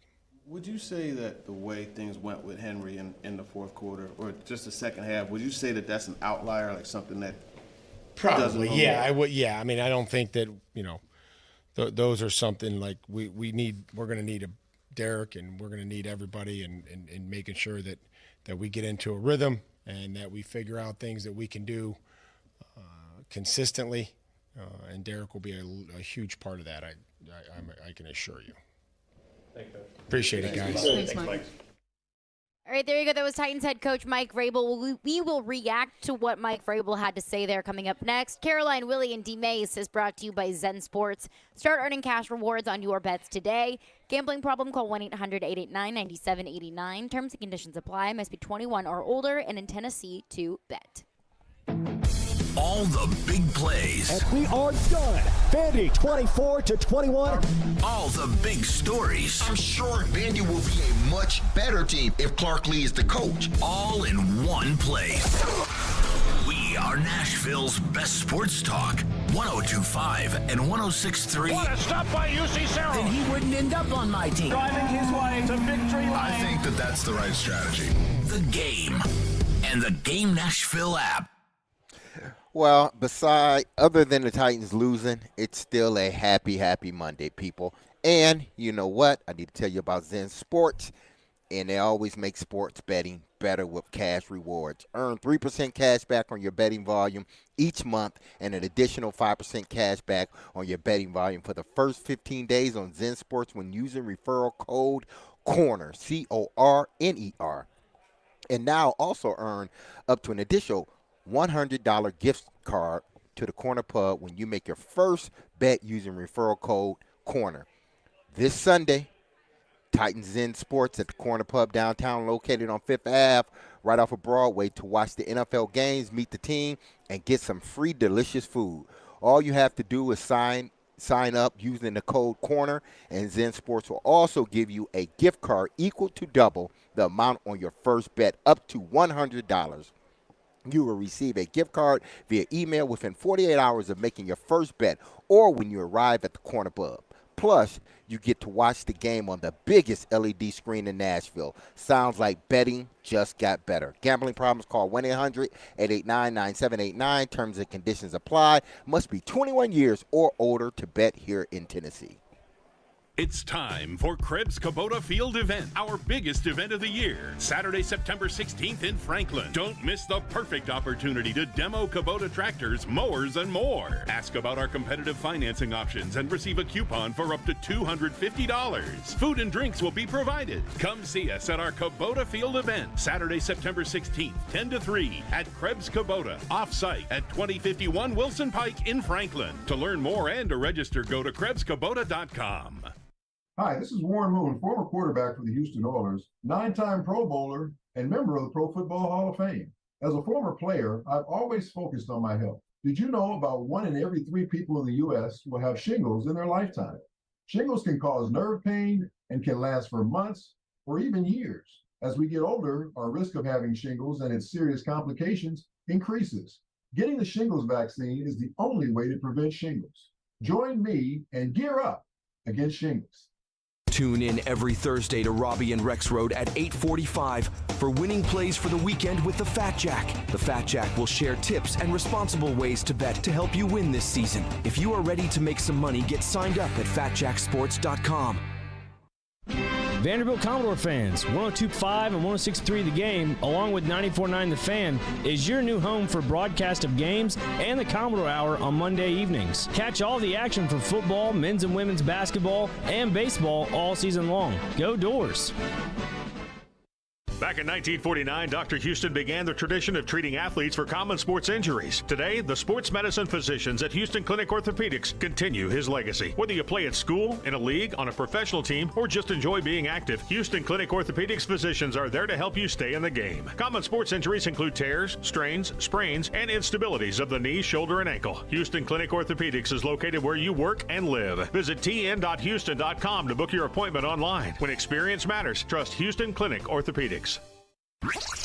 Anyone want to tell me what happened? Did you miss any of today's show? It's okay. It's fine. Don't worry. Subscribe to the Caroline, Willy, and D-Mase podcast on Apple, Spotify, and other podcast platforms, or by going to theGameNashville.com. All right, I'll give it a shot. Having some fun in the midday. Okay, that's really fun. This is Caroline, Willy, and D-Mase. It's a good source of energy because it's live. On 102.5 and 106.3 The Game and the Game Nashville app. Like a Dobbs play last year, you pleaded for more consistency. It's going to be next week. There's going to be another one, guys. I don't know what to tell you. You know what I mean? It's like I can't. There's nothing I can do. There is nothing I can do. Well, speed of the game and let it go to replay, and maybe, let them all go to replay and let replay, decide. And if maybe clear and obvious or doesn't get it done, then we need a different term, because a lot of these quarterback, they're all happening. Those are the ones that are hard. Is the ball in the hand? Is it coming forward?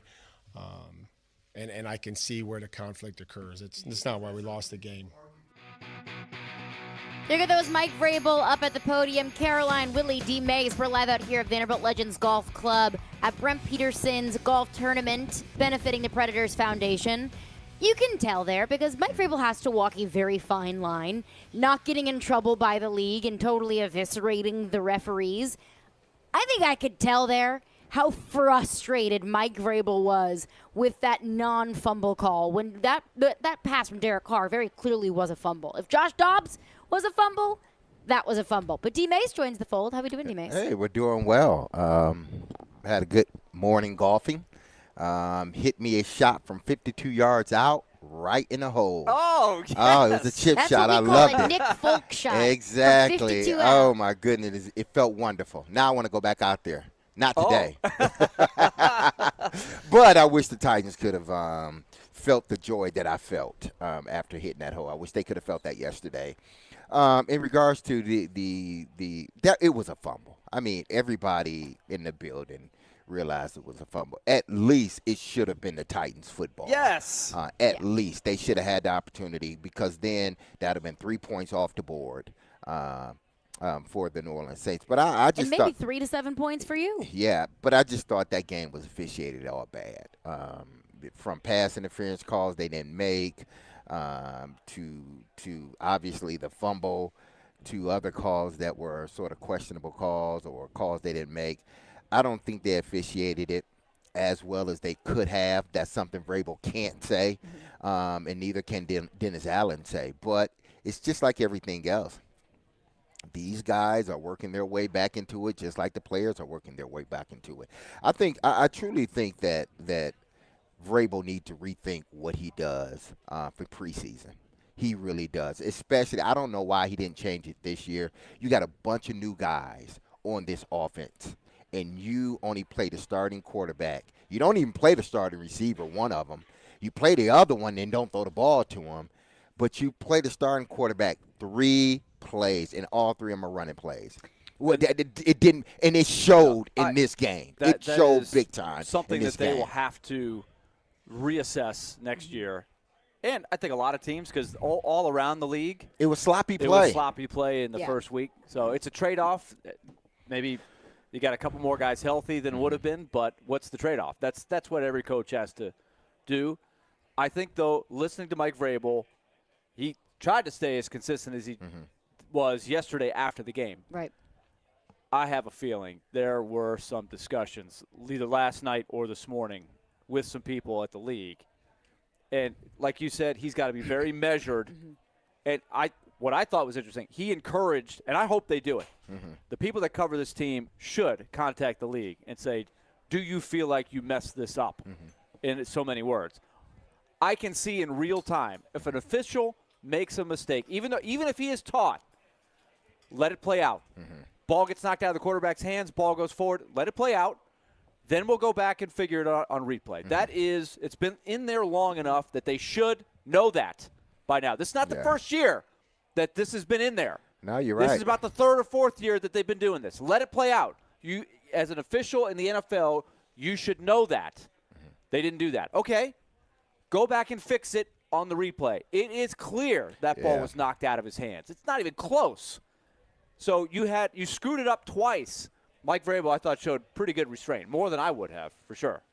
You could tell, through some Vrabelese how he really felt. But at the end, he was right. They didn't lose because of that call, because they missed so many more opportunities.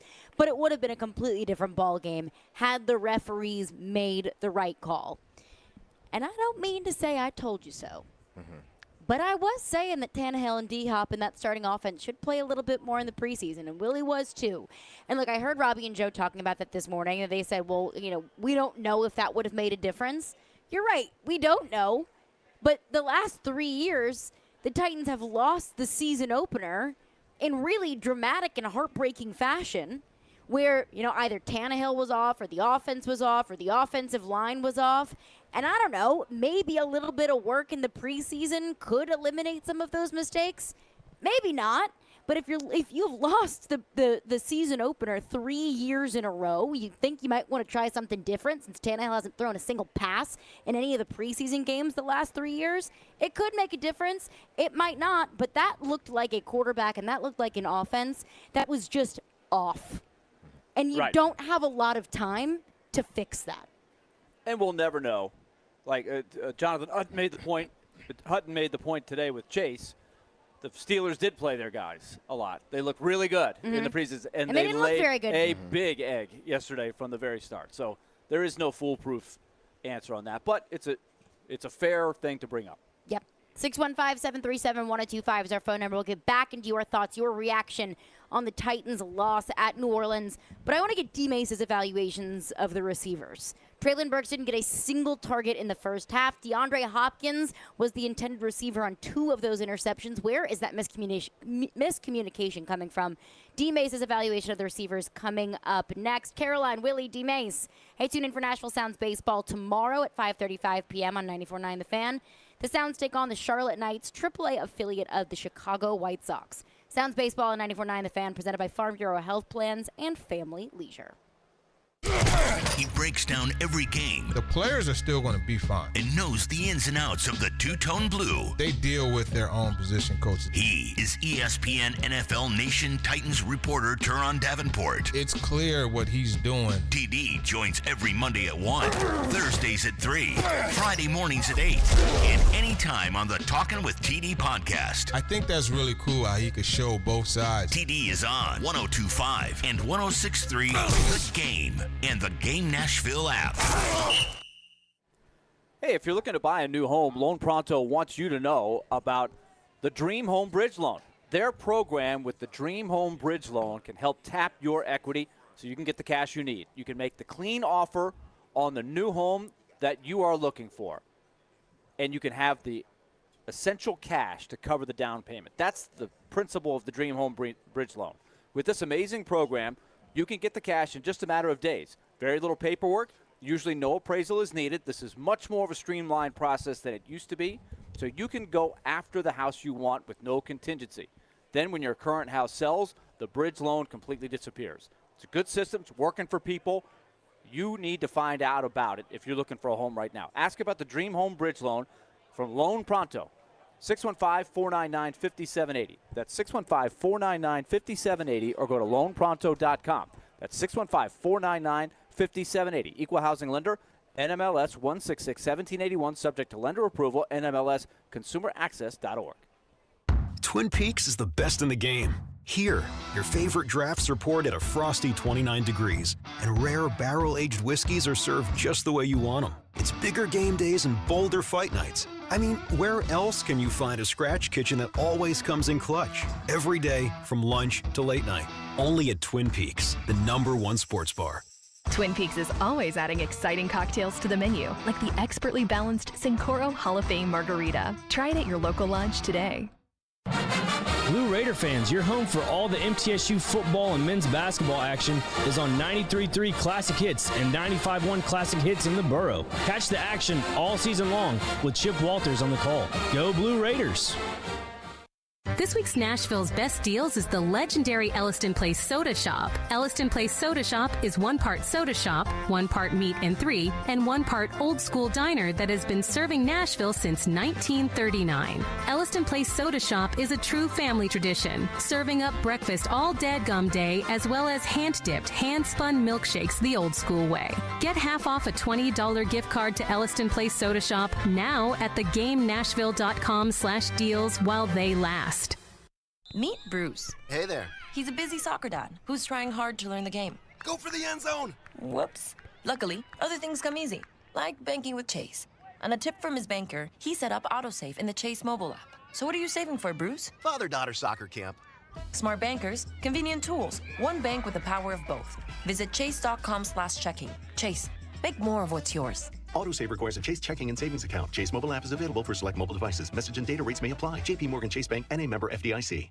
The two most sought-after, most prestigious names in bridal jewelry come together for one epic event next weekend at Genesis Diamonds. Tacori and Viraggio, the world's premier designers, will be showing off their entire collections. All the latest designs, many showcased for the first time ever, with up to $5,000 in savings. Everyone loves Tacori, meticulously crafted by master artisans in their California design studio. Discover the hidden details and exceptional quality that sets Tacori apart. There's always more than meets the eye with Tacori. Come explore the entire Tacori collection, including all new Tacori fine jewelry, earrings, bracelets, eternity bands, pendants, and more. If you're engagement ring shopping, this is a once-a-year event you can't miss. Other jewelers aren't even allowed to carry these iconic American-made brands. Also for this event, Genesis is showcasing an expanded selection of GIA-certified diamonds in all shapes and sizes. Next weekend, September 22nd, 23rd, and 24th. Take advantage of special incentives, zero-interest financing, and as much as $5,000 in savings. Only at Genesis Diamonds, Green Hills and Cool Springs.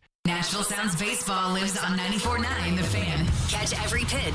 Swing and a miss, strike three. Every hit. That's a base hit. Every run. Looking up, it's gone. On your home for Sounds Baseball. 94.9 The Fan and The Fan app. Hey Nashville, this is Laura Rutledge from the SEC Network, and you're listening to Nashville's best sports talk, ESPN 102.5 The Game. Or this morning, just how's he kind of responded after you? Well, I mean, he's already, been in here with the receivers and, and been in here with the coaches, and he'll respond like he has. He's been a great competitor for us. He's been unbelievably tough and determined, and I'm positive that those results will be different.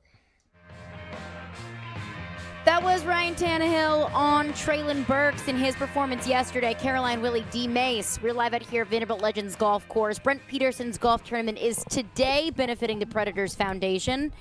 Now, Traylon Burks was essentially, non-existent in the first half. He didn't get his first target until the third quarter. And that's something that we have all been talking about throughout the summer is, Traylon Burks needs to be your number one. Traylon Burks is going to be the future core of this wide receiver room. You want to build your offense with Traylon Burks as part of the foundation. And I wanted to see more from Traylon Burks. I wanted to see Traylon Burks get a good bit of targets. And look, we're only in week one.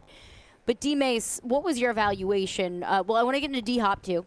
But first with Traylon Burks, why was he not as much of a factor yesterday as maybe we wanted him to be or expected him to be even? That's a question that Tim Kelly needs to answer. I think the fault falls on Tim Kelly and the quarterback. And I said this before all of this happened. I said, listen, the problem we may have here is Tim Kelly being so comfortable with D-Hop that they choose to go to D-Hop instead of going to who their true young playmaker is and getting him in the flow of the game. Mm-hmm. And it happened in the first game. It happened exactly how you feared He did it would not happen. target him in the first half. Yeah. What in the hell are you thinking about, Tim Kelly? What in the hell are you thinking about? That's my thing. Mm-hmm. He's your first-round pick. Why in the hell do you not try to get him the ball? Easy plays. The quick screen you were throwing Hopkins, throw it to Traylon Burks. You did not make him a part of that game early. When you don't make a receiver a part of the game early, they tend to float. I don't care who the receiver is. They tend to float throughout the game, which means they're not really truly in tune with the game. Why? Because you are going completely away from them. And don't tell me, well, it was the defense. No, it wasn't the defense, because you could have designed him to get open. The way you designed D-Hop to get open, you could have designed Traylon Burks to get open. You made it an effort, because I guarantee you, during halftime, somebody said to you, Traylon hadn't got the ball, and he needs to go. And what did you do? You got the ball right away. It was too late. You targeted that man 3 times. Now, he did drop one that was easy That's catch. on him. He should have caught it. But in the whole game, you targeted him 3 times, and that was all in the second half. How can you do that to a guy that can make plays, that you drafted in the first round? You drafted because you gave your other receiver away to the Philadelphia Eagles. And then you come back first game of the season, you are the offensive coordinator, new job, and you go completely away from your number one pick. That astounds me. I just don't understand that. You did not go toward him in the first half Not one time.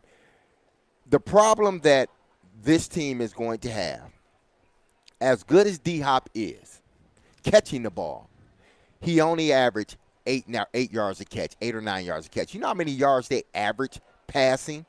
4.9 yards passing the ball. That's so bad. That is horrible. You might as well just turn around and give it to Derrick Henry or Tajay Spears if you're going to do that. Well, that's what was working. You threw a bunch of nickel and dimes that were not doing anything for you other than one series where you hit Hopkins 2 or 3 times down the field. Well, really not down the field, but 10 yards. Let's say 10 yards down the field. And got you first downs. Other than that, there was no consistency to this offense. The quarterback missed big plays down the field, and you couldn't design. It seemed like you couldn't design anything to get your true, legitimate playmaker, the guy that has that explosiveness, the ball. You couldn't design anything for him in the first half. And then the second half, you only throw him the ball 3 times.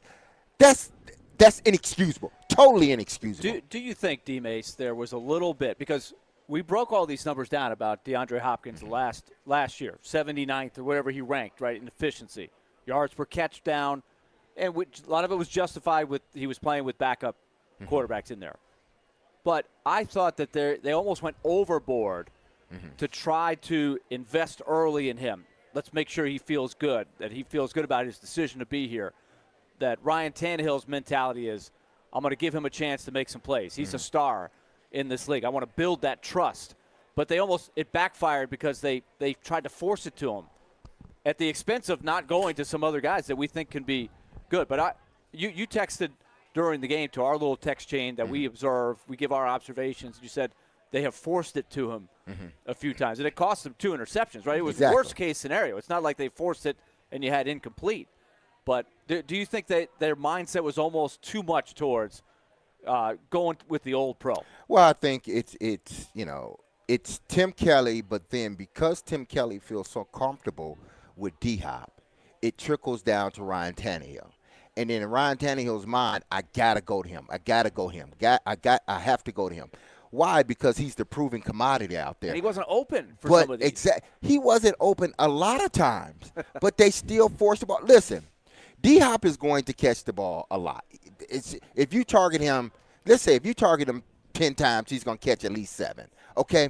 But it's not going to be 7 catches that is going to be impactful catches. Right. None of his 3 or 4 yards. I would say maybe 2 of his catches were impactful catches during yesterday's game. Other than that, the other catches, they basically, here you can have these 4 yards, catch it. Who's that on? Is that on him? Is that on Tannehill? Is that on Tim Kelly? Is it a little bit of everything? Is it a little bit more situational? Like that one interception that Tannehill explained that he thought that D-Hop was kind of turn over his back shoulder, but then there was the Saints defender that was they were playing cover 2. They were playing 2-man. That's all they were doing. Who's that on? They were playing too high on top of D-Hop. The corner was underneath. D-Hop got on top of him. Ryan Tannehill should never threw that ball. That ball shouldn't have not been thrown to him. Now, again, this is what we run into. Because D-Hop has proven he's going to catch the ball more times than not, you're going to force the ball in there to him. And Tannehill needs to stop. Tannehill is too much of a veteran guy to be forcing balls the way he did yesterday. I don't know what was going on with him. I don't know if he had a bad night's sleep. The trip to New Orleans wasn't as good. He didn't get his first-class seat in the front. I don't know what it is. Well, I'm sorry that you didn't get 8 hours, Ryan. He didn't get his Snickers Take care of the football. He didn't get his Snickers on the plane. Something happened. But this is what I think it is. We talked about this. When you get it, I use the pickup game reference. If I get in a pickup game and I've got Michael Jordan on my team, I am going to pass the ball. I'm going to show the utmost respect to the older, smarter, better, best. But no. But that's the mentality I think that Tannehill had to a fault. But to a fault, he went overboard with it. That's what separates Ryan Tannehill from elite quarterbacks. That's what separates good quarterbacks from elite quarterbacks. Because Patrick Mahomes wouldn't have never forced the ball 13 times to him. He would have got him the ball, but he never would have forced it. Tom Brady never would have forced it, but he would have got the ball, but he wouldn't have forced the ball in situations that Ryan Tannehill forced it. Ryan Tannehill needs to be the leader of this team. It seems like it's like, I don't want to upset nobody, so I'm gonna throw the ball over here because D-Hop is the veteran guy. He's made a bunch of plays in this league, so I'm gonna defer to him each time. Grow a backbone, Ryan Tannehill. Orchestrate this offense the way it's supposed to be orchestrated. D-Hop's going to get the ball. No matter, he's going to get it. But you got to spread the ball around to other people because the New Orleans Saints knew exactly what you wanted to do, and that was to get the ball to D-Hop. There should have been other interceptions in that game. Yeah, he could have. There was another one on the sideline he was trying to force to D-Hop. The guy dropped it. It was like, dude, what are you doing? New Orleans knew exactly what you were doing. You were trying to force the ball to an individual you shouldn't have been forcing it to. You should have went through the progression of your offense and found open guys.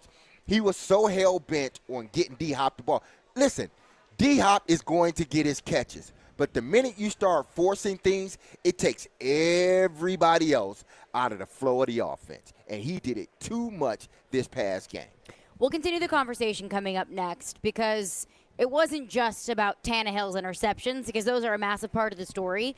It's the balls that you mentioned that weren't intercepted that could have been, and just simply the bad decisions. We'll continue D-Mace's wide receiver evaluation and, of course, your thoughts as well. TD will join us in 15 minutes. Caroline, Willy, D-Mace, 102.5-106.3 The Game. Every Wednesday at 8:30. Come on. Join Robbie and Rexroad for The Choice is Yours. 2 sports questions, 2 non-sports questions. They'll answer a couple of questions about life and sports. The Choice is Yours is built by Jarrett Companies. You have a choice. So when you have a need for site and utility work, fire protection, concrete and asphalt services, the choice is simple. It's Jarrett Companies. For more, visit JarrettCompaniesInc.com. The Choice is Yours. Wednesdays at 8:30 on 102.5 and 106.3 The Game and the Game Nashville app. Hey, time to tell you once again about F&M Bank. Take it to the bank. I had it. DeAndre Hopkins would score a touchdown in the first game for a Titan. Did not happen. So I got no points in our Take It to the Bank Fridays at 1:45. We have a blast doing that every Friday thanks to the folks at F&M Bank. You've heard me talking about them a lot and all of the ways they can help you and your family. I want to talk to business owners out there today. Owning your business is like having another member of your family. That's how they look at it at F&M Bank. Success takes time. It requires money, attention. You need the right tools to help it grow. Just like family, business the same way. F&M Bank will treat your business like family. No matter your business goals, you'll reach them easier when you have a banking relationship that supports you. Tools to conveniently manage your money coming in, going out, and the expertise to make your business better.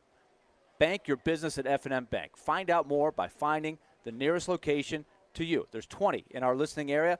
Visit myfmbank.com for your nearest location and find out more about making your business run like family. An equal housing lender, member FDIC.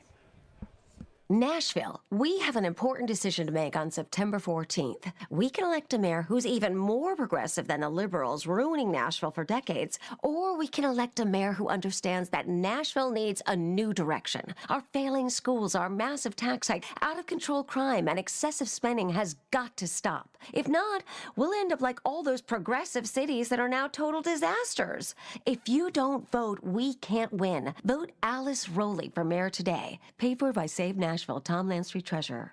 Hey everybody, Joe Rexroad here, inviting you to join me on PhD Weight Loss. I went into this program, had a goal losing 38 pounds, got down 39, and frankly, guys, it was pretty easy. I got to tell you, it's a great plan. It's coaching. It's good food items, up to 85% of your food items, and it's no pills or gimmicks or other suppressants.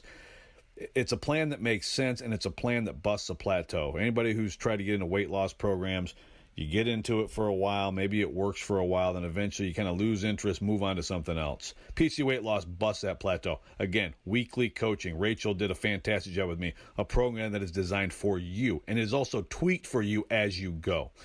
You're going to know what's happening with your body, and you're going to like what's happening with your body. Also, there is a guarantee. If you don't get within 5 pounds of your target weight at the end of the program, PhD will continue to coach you for free until you do. Join me now. You won't regret it. Visit myphdweightloss.com. At Mercedes-Benz of Music City, a healthy and productive culture takes a day-to-day discipline. Here's Sam Cavett, General Manager, with a few thoughts. Mercedes-Benz has its standard, and we have Dream Motor Group standards. They're definitely on the same level, but I feel like we challenge ourselves at least as much as Mercedes-Benz challenges us. It's a genuine motivation to take care of customers, and we see it in the customer reviews. Live the dream at Mercedes-Benz of Music City, mbofmc.com. Nashville's radio version of The Odd Couple. You would trade for the third pick? Yeah, I don't know that I would do that. Robbie Stanley and Joe Rexrode are Robbie and Rexrode. I'm here for the discussion. I'm not. It's a good one. It's absurd. Robbie and Rexrode. Mornings from 6 to 9. Win the games. When they get in the playoff, they'll have a chance to. Presented by TJ Anderson Homes of Benchmark Realty on 102.5 and 106.3 The Game and the Game Nashville app. Having some fun in the midday. Yeah, it's awesome. This is Caroline, Willy, and D-Mase on 102.5 and 106.3 The Game and the Game Nashville app. Might you have been over-determined to get the ball to DeAndre? I mean, I think maybe. You know, we have, you know, when you play quarterback, there's, you know, you can't just sit there and, you know, it's a yes, no, you're going to go to a side, and obviously, you know, if the DB's underneath, we probably don't want to throw a back shoulder. We can't throw a back shoulder. I'm okay with the decision, you know, when you're over here and, you know, you're gonna give DeAndre a chance, but you got to give him a better chance, and you know. But I just think that there's times where if guys double covered, we certainly need to progress through, and to progress through, you have to have a, you know, pass protection to be able to take an extra hit, or to be able to come back and work the backside. There goes Mike Vrabel at the podium earlier today. Caroline, Willy, D-Mase. We're live out here at Vanderbilt Legends Golf Course for Brent Peterson's golf tournament, benefiting the Predators Foundation. D-Mase has been giving his evaluation, his breakdown of the wide receiver performance yesterday, and Mike Vrabel was asked there, do you think he fed the ball to DeAndre Hopkins maybe to a fault? Because I'm good with feeding the ball to your playmakers, whether it's D-Hop, whether it's Traylon Burks, or whether it's Derrick Henry. What I'm not okay with is continuing to try something that isn't working. I mean, what is the definition of insanity? It's trying something over and over and over again and expecting different results. So I don't have a problem with feeding the ball to D-Hop or Derrick Henry or whoever it might be, as long as he is cooking. What I do have a problem with is feeding the ball to DeAndre Hopkins when he's double covered and you've got a wide open receiver. Maybe not as far downfield, but you got a wide open receiver downfield, and you've already turned the ball over, and you need to be safer and more careful with the football, and you need to just pick up yards wherever you can. But that one interception in particular, where Ryan Tannehill throws to DeAndre Hopkins back, the Saints intercept it.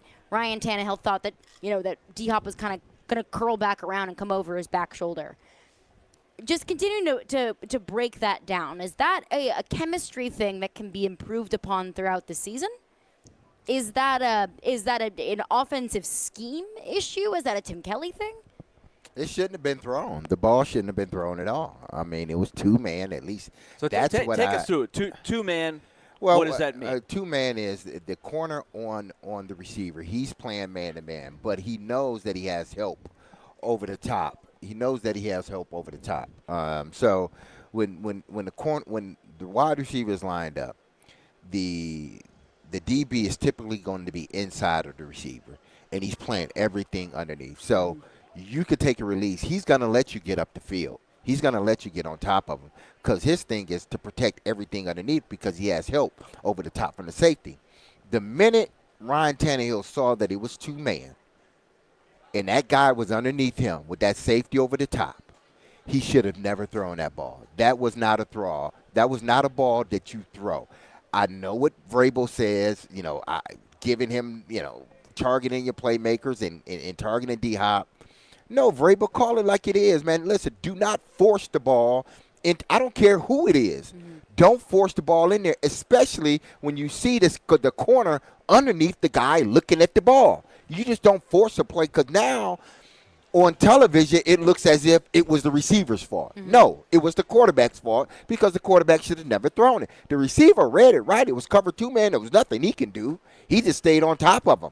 That's a pass that either you throw long and out of bounds where nobody can get it, and if the receiver can, if he does miss him, he miss him out of bounds, or you look to your other option. He had enough time to look to his other option, and he chose not to do it. Again, he's too much of a veteran guy to make the mistakes that he's making. The ball he threw to Chris Moore shouldn't have never thrown it. Chris Moore was double covered, but you're trying to force another ball. You had Chigakonkwo, I believe, running wide open underneath him. And you had enough time to throw it. Again, he's too much of a veteran guy to make these rookie mistakes. This is a mistake that we would have been killing Malik Willis for. We would have been killing Will Levis for. But I would have understood. They're young guys. They saw coverage, and they threw it. They got food. How does a guy that's been in the NFL, 12 years, 13 years as a quarterback, how do you get food on two-man? You don't get food on two-man. You forced that in there because you had tunnel vision. You knew where you were going pre-snap. You didn't care what the coverage was, so you threw it out there anyway. And what happened? It became an interception. We said at the beginning of the show, he picked a bad day to have a really bad day because that game was there for the taking if he plays reasonably better. Let me duck this thing in before I go and try to hit a 52-yard chip. You've set the bar high. Yes, I did. D-Mase with my crew. I have to try to help my team. But I thought the announcing team yesterday was outstanding. The Titans-Saints game is not going to get Jim Nance in the top crew. Right? McCourty and them did an excellent job. I thought Jason McCourty, I think that's his first game. I thought he job. and Ross Tucker together were fantastic. And the play-by-play guy I wasn't familiar with either. I thought he was good. I thought he played off of those guys very well, let them have their space. I thought their analysis, there were a lot of tricky plays. And they hit on a lot of those things that you said, D-Mase. I want to just give them a shout-out. Yeah. Jason played for the Titans, obviously, for a long time. He used to do a player show on our station while he was playing. And you could tell he had the gift. And now, obviously, the Good Morning Football is a big gig for him now. But, man, in the booth, I think that team has got a future. I think they're going to move up fast. I thought they were excellent. Well, they did an excellent job calling that game, and Jason did an excellent job at explaining what was going on, what the defense was trying to do. And, there were several situations that he explained it, even on the deep pass interference that they didn't call. That's why I said that game, that game wasn't officiated the way it should have been, because that fumble, that call should have at least been a Titans ball at the 5-7 yard line, somewhere around there. And that Olave should have been first and goal on a 2 yard line, because that corner, who was it, Moton? Whoever it was, they got flat out beat, and he just grabbed him by the shoulder pads and pulled him down. They didn't call that. Everybody's looking in the building like, what's going on? So that officiating crew didn't do anybody. They didn't help the Titans, or they didn't help the flag twice before halftime. They didn't help the Titans, nor did they help the New Orleans Saints. But what it comes back to is that this team was awful on third down. This team was awful on getting the ball down the field. Again, they averaged 4.9 yards a pass play. You know how many yards as far as the ball being in the air? New Orleans, on the other hand, damn near averaged 8 yards per pass attempt or pass play. You can't survive in this league if you're dinking and dunking. You got to be able to hit those big plays, those explosive plays. This team last year had one of the fewest explosive plays in the National Football League, and it seems like they're on that trend once again. One, because the quarterback missed 2 great opportunities to hit guys wide open down the field. And then another, they run this sort of offense that it's an elongated handoff. That's all. That's all it is. If I'm throwing the ball 4 or 5 yards down the field, I can't win games like that. I can't consistently win like that if that's what I'm doing. Why? Because teams do not respect the Titans' ability to get down the field. I'm telling you, after watching that New Orleans Saints game, teams are going to sit on D-Hop all day, every day, and then they're just going to play on the top of Traylon Burks. They got to find a way to mix this thing up. And I'm not saying Tim Kelly can't do it, but he and Ryan got to get on the same page as far as what they want to do and who they want to target. And I think, you look at the Titans, the offense is at its best when it can dink and dunk, But your margin for error gets that much slimmer when you don't have that explosive play guy, or you don't have that quarterback that's able to extend plays or able to get the ball 40, 50 yards downfield. So you can't afford to turn the ball over that many times. You can't afford to commit that many pre-snap penalties. The Titans can win some games by dinking and dunking it down the field, but they struggled even doing that against the Saints yesterday. But I want to get TD's thoughts on it. He will join us coming up next. Caroline, Willy, D-Mase, 102.5, 106.3 The Game. ElectronicExpress.com. We make it happen. Oh, Charlie's, that's where you'll find me. That southern flavor got me saying, hey, y'all. And ooh, the gooey caramel pie tastes like summertime at Old Charlie's. The sweet, sweet sounds of this song are in honor of the sweet, sweet news that Free Pie Wednesdays are back at O'Charlie's. O'Charlie's. Oh, that's good. Yum, yum, have some fun. O'Charlie's, born in Nashville, and it shows. Hey, are you seeking relief? Maybe you just want to enhance your day or night. Did you know there are legal THC products available right here in Tennessee? Yeah, really. You can have legal THC products shipped directly to the comfort of your home. Yes, comfort in cannabis is only a website away. Visit greentreescompany.com. That's Green Trees with a Z, and change your life today. Mom, we're out of potato chips.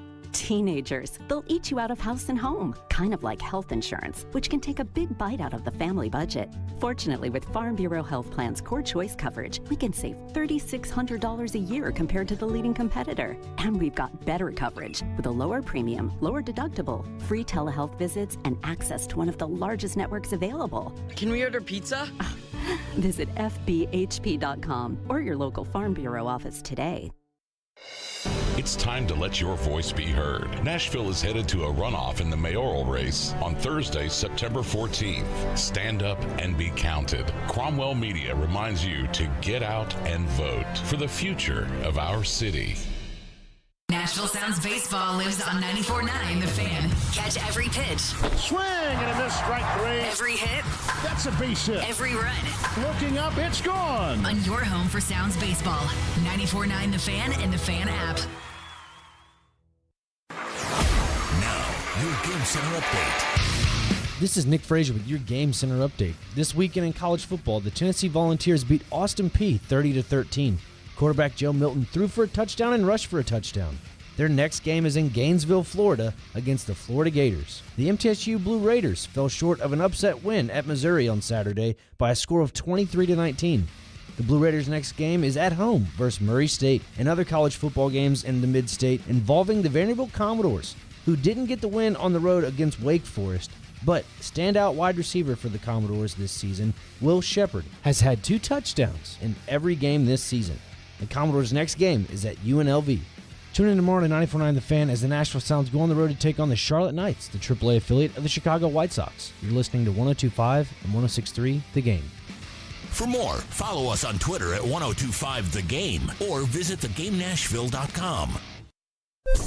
Live from the Hiller Plumbing, Heating, Cooling, and Electrical Studios. WPRT-FM Pegram, WPUC HD2 Laverne. Ross Chastain will be first to finish in the Ally 500 at Nashville Super Speedway. Nashville's exclusive home for NASCAR. 1025 and 1063. Checkered flag is in the air. Man, this is a win in the cup race. The Game. A Cromwell Media Station.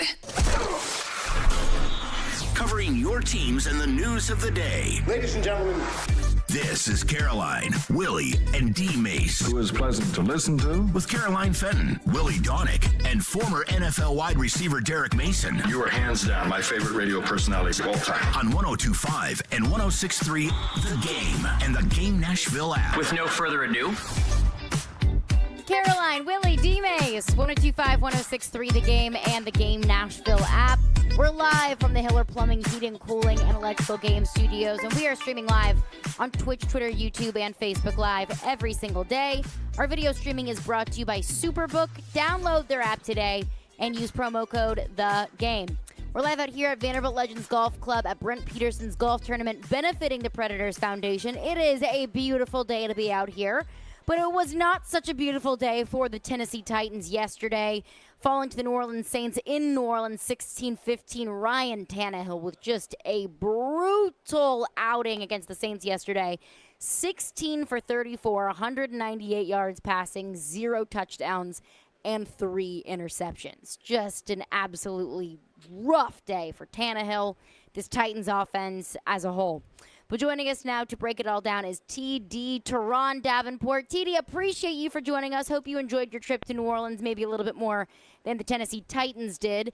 And Mike Vrabel always talks about how every interception has a different story. And I get that. I completely understand that. But in your opinion, looking at the body of work from Ryan Tannehill and his 3 interceptions yesterday, what was the story? What's the problem? Yeah, well, I mean, it's literally a case of each one having its own separate story, right? Mm-hmm. The one where Marshawn Lattimore picked it off, he forced it to DeAndre Hopkins, and that's something he tried to do a couple times, right? The other one along the sideline on the right, that was one where he got some pressure there in his face. He couldn't step into the throw, and the one thing you never want to do when you're driving the ball to the from hash to sideline on those outbreaking routes is underthrow it, and that's what happened, and that one got picked off. And the Chris Moore one, I think that was just a poor decision. He did have Chig Okonkwo coming open, and if he could have just led him a little bit, Marcus May, the safety, he wasn't in position to cover Chig's route, but he was there in perfect position to cover and be a part of Chris Moore. So it was a different thing for each one. Ryan Tannehill, just bottom line, and Mike Vrabel said it, has to play better, make better decisions, can't try to force it, and he kind of did all those things in the game, and each of the different ones led to a pick. What do you make of Tim Kelly's day yesterday?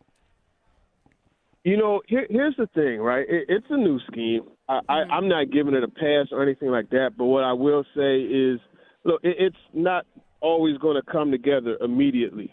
This is a whole different thing that they were doing, just as far as, some of the plays, the concepts and things like that.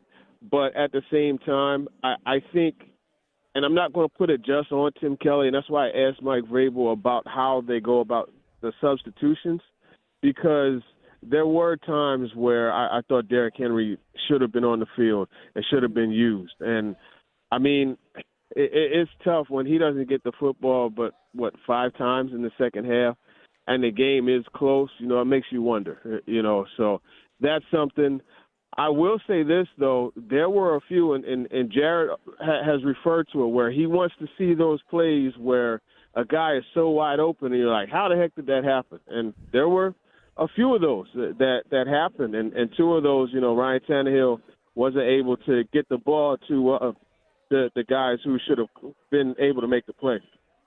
We'll talk with Teron Davenport. Now, Teron, Vrabel did mention, I think he mentioned it yesterday during a press conference, amongst other things, in regards to the passing game. Guys just got to get open. He was saying sort of the offensive line has to do their job. Quarterback has to do their job, but guys have to get open. Now, we can only see so much from the television. What did you see? Because it just seemed like a lot of times no one was open, and he was trying to force balls in situations where he shouldn't have forced it. Yeah, I remember back in school in college, my receiver coach, if we got covered, really blanket covered, he used to joke with us and say, son, get that magnet out your chest. And that's what a lot of these guys had yesterday, man. They were really struggling to get open on multiple plays. And, a lot of people watching TV are like, hey, you know what, Ryan Tannehill's holding the football too long. There were times, but there were some times where there was just nothing there. And they blanketed a lot of it. They were able to rush 3, right, and drop 8 at times, and even, rush 4, drop 7. And it worked for them. And that secondary, I forget who their coach is, but I was standing next to Rand Carthon, and their DB coach came over, and Rand had asked him, how the team looks, et cetera, and the DB coach was like, man, that secondary, my guys are hell. And, they balled out, man. Marshawn Lattimore, had an outstanding game. Now, looking at the way, because it baffles me why not Chigakonkwo, but Traylon Burks was not targeted at all in the first half. With a guy that has this big play potential, you don't even try to target him in the first half. Do you think that them, sort of being too aggressive to target D-Hop sort of affected, the chemistry between Traylon Burks and Ryan Tannehill? But the second half he threw him 3 passes, still not enough. Yeah. He drops one, Yeah. catch one, and the other is incomplete. But you can't allow a receiver, your number one receiver, to float for a whole half and not get a target, period. Yeah, no, you're right. The one thing that they did in the first half was shoot that end around to him, and that was his only touch. And look, this is what we saw in training camp, though, right? Like, we saw Ryan Tannehill consistently going to DeAndre Hopkins. So it's just an extension of what was going on in the preseason. But you're right, you got to get targets to him. You got to figure out ways to get him the football. And that's the thing that was interesting to me, because, that's what they did, where they had plays drawn up specifically to get the ball to Burks or to Okonkwo or other players, and it didn't happen in the game. Now, the secondary, and I've said this, this is what I've been consistently saying, even during the training camp, even during, OTAs. This secondary is a question mark for me. If they play to the level of their defensive line, this defense is going to be historically one of the best defenses in the National Football League. But again, they didn't play to the standard that the defensive line is playing to. And again, Fulton goes down and he misses plays. And we don't know how he's going to be next week because of this same reoccurring thing, hamstring issues. To me, if they don't get this straight, man, it's going to be a long season, and they're going to waste a really good defensive line because that back end isn't doing what they're supposed to do. Yeah, 5 explosives they gave up, and 2 of those explosives were 40 yards or more. And, you look like right from the rip, first play, Michael Thomas, a 25-yard gain. Like, those things can't happen. And I talked to Christian Fulton after the game, and he said on that, the one that Rashid Shaheed caught, he kind of, it was third and I think 3rd and 6, I think it was, but he sat right there on the sticks, and Mike Vrabel touched on it about, those double moves. You can't have your eyes in the backfield, and, you can't really play through the receiver when he turns it up, on the double move. But the thing that he couldn't do was sit on the sticks like that. He thought it was just, one of those out-breaking route, like a quick route to get the first down, and it was a perfect call in that situation, and that's how they weren't able to get the stop. That was critical. So you're right, they got to get better, and Shaheed beat Sean Murphy-Bunting for a touchdown, and on that play, that's when Christian Fulton came back in after first injuring the hamstring. So it's crazy, and all I was thinking about was how he went and worked out specifically, trained specifically to avoid these things, and here we are. Yeah, I hate that for the Titans, first and foremost, and I hate that for him. Like, we talked to him at training camp, and he talked about how motivated he was and how he felt so healthy going into the season. So my heart just goes out to him and how frustrated he must be. TD is with us. TD, what did you make of Mike Vrabel's decision to kick it on 4th and 6 in that final possession of the game? Yeah, you know what? It's all right. So analytics will kill it, and I actually tweeted something about that, from ESPN Stats and Info. But feel for the game. And he explained, look, man, points were at a premium right there. And with the way, both defenses were playing and how things were, they struggled in the red zone. You know what I mean? So he felt like the best thing to do was to get that 3 points, right, and then get a stop and get 3 more points. That's the way he looked at it. I probably would have went for it, just to be honest with you. But it's just it's so much easier for me to sit here and say that, and not be down there on the sideline with and watching my guys who I'm feel over analytics. Yeah, it was. I thought that was a good call. It was still, 6 minutes left in the game, I think, somewhere around Yeah. there. And you kick the field goal, and you trust your defense, which they have been playing pretty good all day. You trust that they would at least get them a stop, and they would have to kick the ball back to the Titans. But it didn't work that way. That defense didn't hold up the way they normally do, and they allowed New Orleans to move the ball down the field. Now, with all of that being said, offensively, they didn't play well. Defensively, at times, they didn't play well. Folk, he hit all his field goals. But again, special teams, whether it be a return, by an opposing team, a missed field goal, or in this case, a blocked punt. You just can't have that, especially when the game is so close and you're not known for scoring 20 or 30 points a game. Yep, and see, that's the thing. When you're a team that plays the way the Titans play, you got to find those hidden yards, and those hidden opportunities, and that's a perfect example. I know Jared's going to have a field day. He has, he has his thing for Craig Aukerman. You know what I mean? So I'm sure that he's going to play that Vrabel quote from February or whatnot, or January, and he's going to have it. But man, special teams has to be better. You can't give that up, and it's tough. When you look at those situations where points, as Mike Vrabel said, are at a premium, and here it is. You get a punt blocked, and that set them up to be in really good position to get some easy points. Last one for you, TD. I was confused about the decision to keep Derrick Henry on the sideline as much as they did in the second half. Of course, like to see some from Tajay Spears, but again, we talked about how points and yardage were at a premium. What was your evaluation of the usage of Derrick Henry, especially in the second half? Yeah, well, I really do think that they could have gotten ways to get him involved more, whether it be in the screen game, something. And it was actually so they had the ball in position to go into that 4-minute offense, right, where they just sought the game away and the clock away, so to speak, and go in and score on that drive where Folk ended up kicking the field goal to make it 16-15, and Henry, he wasn't on the field for a good amount of those snaps, that last drive. Like I said, 5 carries. He had 3 in the fourth quarter. And it's just one of those things where I think they got away from their identity. But that being said, Tajay Spears played well. Like, he had an 8 or 9 yard run, in the fourth quarter. And then he almost had that catch that, Tannehill overshot him. So there were opportunities for guys to make plays, even with Derrick Henry not in there. But me personally, I feel like, that identity revolves around 22, so you got to have him out there. TD, you are the very best. Safe travels back from New Orleans if you're not already back from New Orleans, but appreciate you for joining us.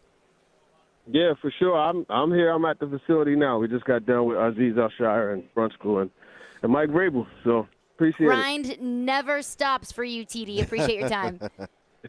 All right, take care. All right, thanks, TD. Have a good one. All right, one thing that I brought up with TD, Vrabel's decision to kick a field goal instead of going for it on 4th and 6. I didn't have a problem with it, and we'll explain why coming up next. Caroline, Willy, D-Mase. We're brought to you by Zen Sports. Start earning cash rewards on your bets today. Gambling problem? Call 1-800-889-9789. Terms and conditions apply. Must be 21 or older and in Tennessee to bet.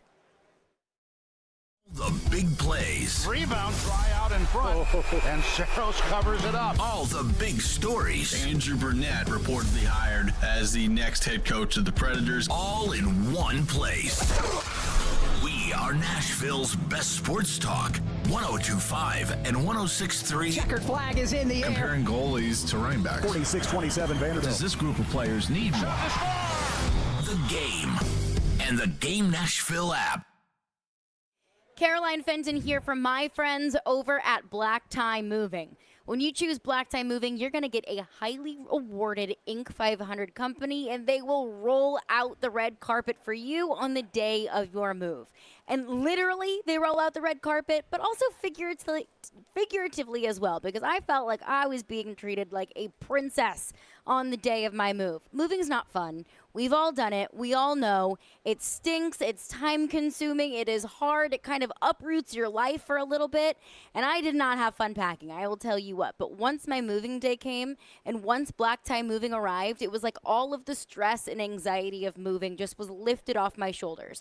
They took care of everything. They took special care of all of the furniture and things that I asked them to take special care of. They wrapped everything really well. Everything was protected. And any concerns, questions, comments that I had about my items, about my move, about their process, they were totally transparent and could not have been nicer. I actually had a family member help me move. She moved a few months ago and she said, I want to move again just so I can move with Black Tie Moving. Like, that's how great of an experience it was.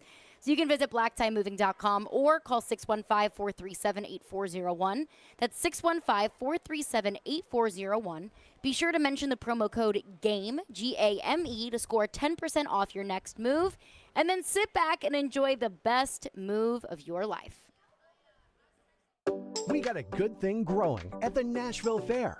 We offer nightly music, wrestling, cultural arts, barnyard animals, dinner shows, games, competitions, classic fair foods, and thrilling rides. Join in and explore the fun at your Nashville Fair, the only fair in Nashville. Now through September 17th at the Fairgrounds Nashville. Buy tickets online and save at nashfair.fun. Come on out and grow with us at the Nashville Fair. The two most sought-after, most prestigious names in bridal jewelry come together for one epic event next weekend at Genesis Diamonds. Tacori and Viraggio, the world's premier designers, will be showing off their entire collections. All the latest designs, many showcased for the first time ever, with up to $5,000 in savings. See the latest from Viraggio, handcrafted on Fifth Avenue in New York by true artisans with unmatched attention to detail and the highest quality standards. Viraggio is the only ring that can be customized for every woman's specific desires. Come explore the entire Viraggio collection at Genesis. If you're engagement ring shopping, this is a once-a-year event you can't miss. Other jewelers aren't even allowed to carry these iconic American-made brands. Also for this event, Genesis is showcasing an expanded selection of GIA-certified diamonds in all shapes and sizes. Next weekend, September 22nd, 23rd, and 24th. Take advantage of special incentives, zero-interest financing, and as much as $5,000 in savings. Only at Genesis Diamonds, Green Hills and Cool Springs. If you're hiring, it can feel like you're trying to find a needle in a haystack. You can hope the right person comes along, or you can just use ZipRecruiter. And now you can try it for free at ZipRecruiter.com/radio. In fact, ZipRecruiter has helped a lot of business owners find their needle in a haystack, like Marco, president of operations at Telly Tires and Auto Centers. Because Telly Tires has grown a lot in the last few years, Marco needed to hire everyone from a receptionist to a store manager to a head mechanic. ZipRecruiter helps me find all the right people, even the most difficult jobs to fill. ZipRecruiter helps me keep my business running. Take it from Marco and millions of other businesses who've used ZipRecruiter. ZipRecruiter can help you find the needle in the haystack. See why 4 out of 5 employers who post a job on ZipRecruiter get a quality candidate within the first day. And right now, you can try ZipRecruiter for free. That's right, free at ZipRecruiter.com/radio. That's ZipRecruiter.com/RADIO. ZipRecruiter.com/radio. ZipRecruiter, the smartest way to hire. We try to stay cool by being on social media. I'm with it. I'm hip. Follow us on Twitter at 1025thegame and on Instagram at 1025thegame Nashville. Hey! Oh yeah, and like us on Facebook too. This is Caroline, Willy, and D-Mase on 1025 and 1063 The Game and the Game Nashville app. Welcome! Willy, D-Mase, 1025, 1063, The Game, in the Game Nashville app. We're live out here at Vanderbilt Legends Golf Club for Brent Peterson's golf tournament, benefiting the Predators Foundation. Also breaking down the brutal offensive day that we saw from the Tennessee Titans yesterday in their 16-15 loss at New Orleans. Want to get our thoughts on Vrabel's controversial decision to kick a field goal on 4th and 6 instead of going for it at the end of the game, going for the lead. But first, I want to get your thoughts. Our phone lines are driven by WilsonCountyHyundai.com. Tristan is on the line with a thought on the Titans. What's up, Tristan? We got Tristan? He might have just got zapped. All right. Well, Tristan, you know the number. Call us back. Vrabel's decision to kick a field goal on 4th and 6 at the end of the game. It wasn't for the lead. That was for the Titans to cut their deficit from 16-12 to 16-15. Yes. It was a very highly criticized move. Like when I saw it in real time on Twitter, and then after the game on Twitter, people were ripping Mike Vrabel for that decision. I didn't have a problem with that decision. I did not have a problem with Vrabel's decision to kick it instead of going for it for a few reasons. One, there were two units that were working for you, your kicker and your defense.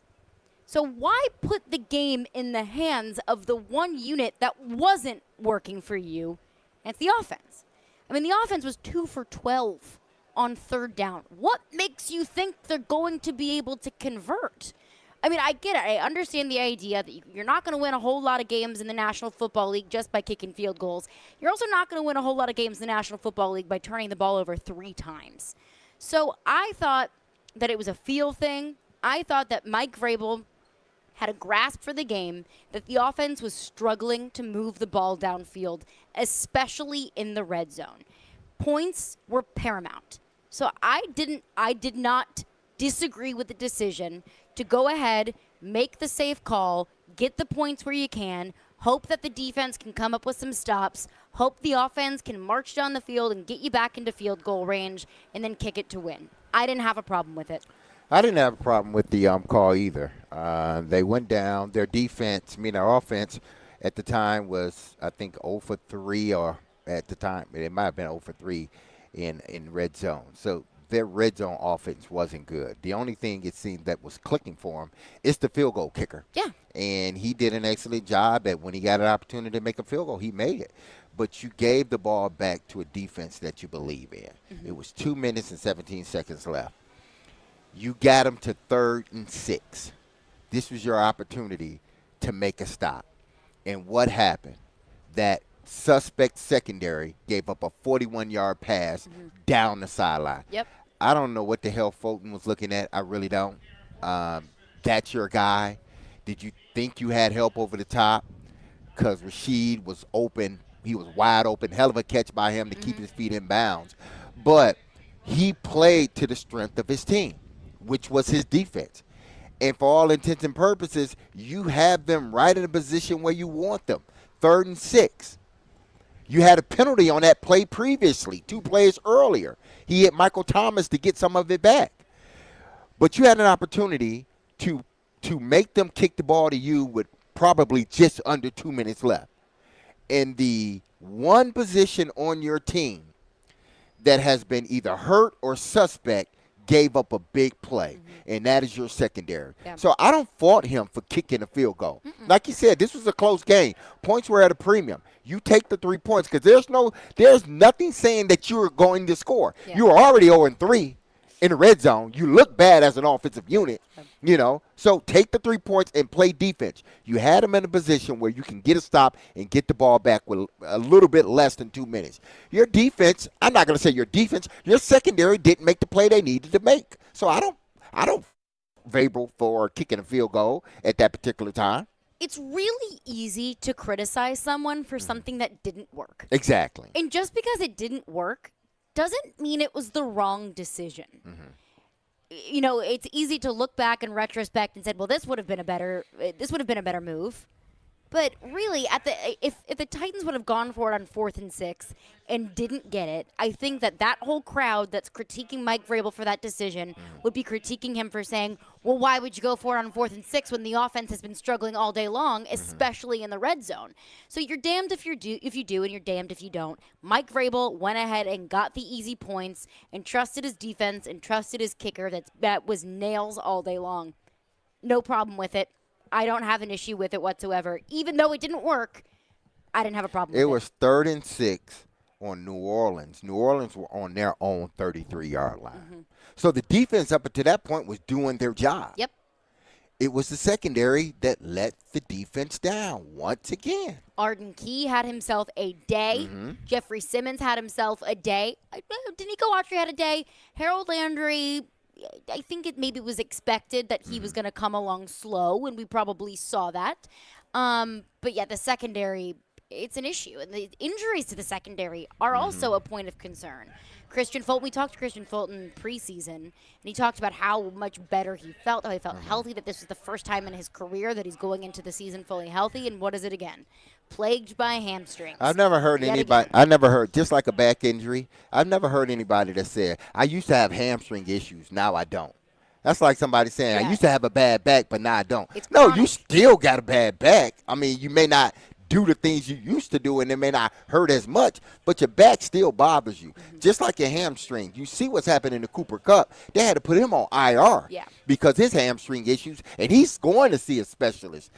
Once a hamstring issue, always a hamstring issue. Unfortunately for Christian Exactly, Fulton, and it's unfortunate for Fulton in this situation. Right into your phones coming up next. Caroline, Willy, D-Mase, 102.5, 106.3 The Game. It's a long summer. But don't worry. Hockey will be back soon. You'll hear every slap shot, save, hit, and of course, knocked down in front, rebound, and a score! On your home for Smashville. 102.5 and 106.3 The Game and the Game Nashville app. Is it October yet?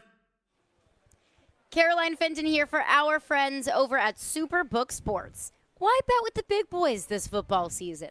Instead, try your hand with the local book, Superbook Sports, this fall. Superbook Sports is the book next door, just a dedicated team of the best odds makers in Las Vegas, making sure that you get the best prices and parlays anywhere.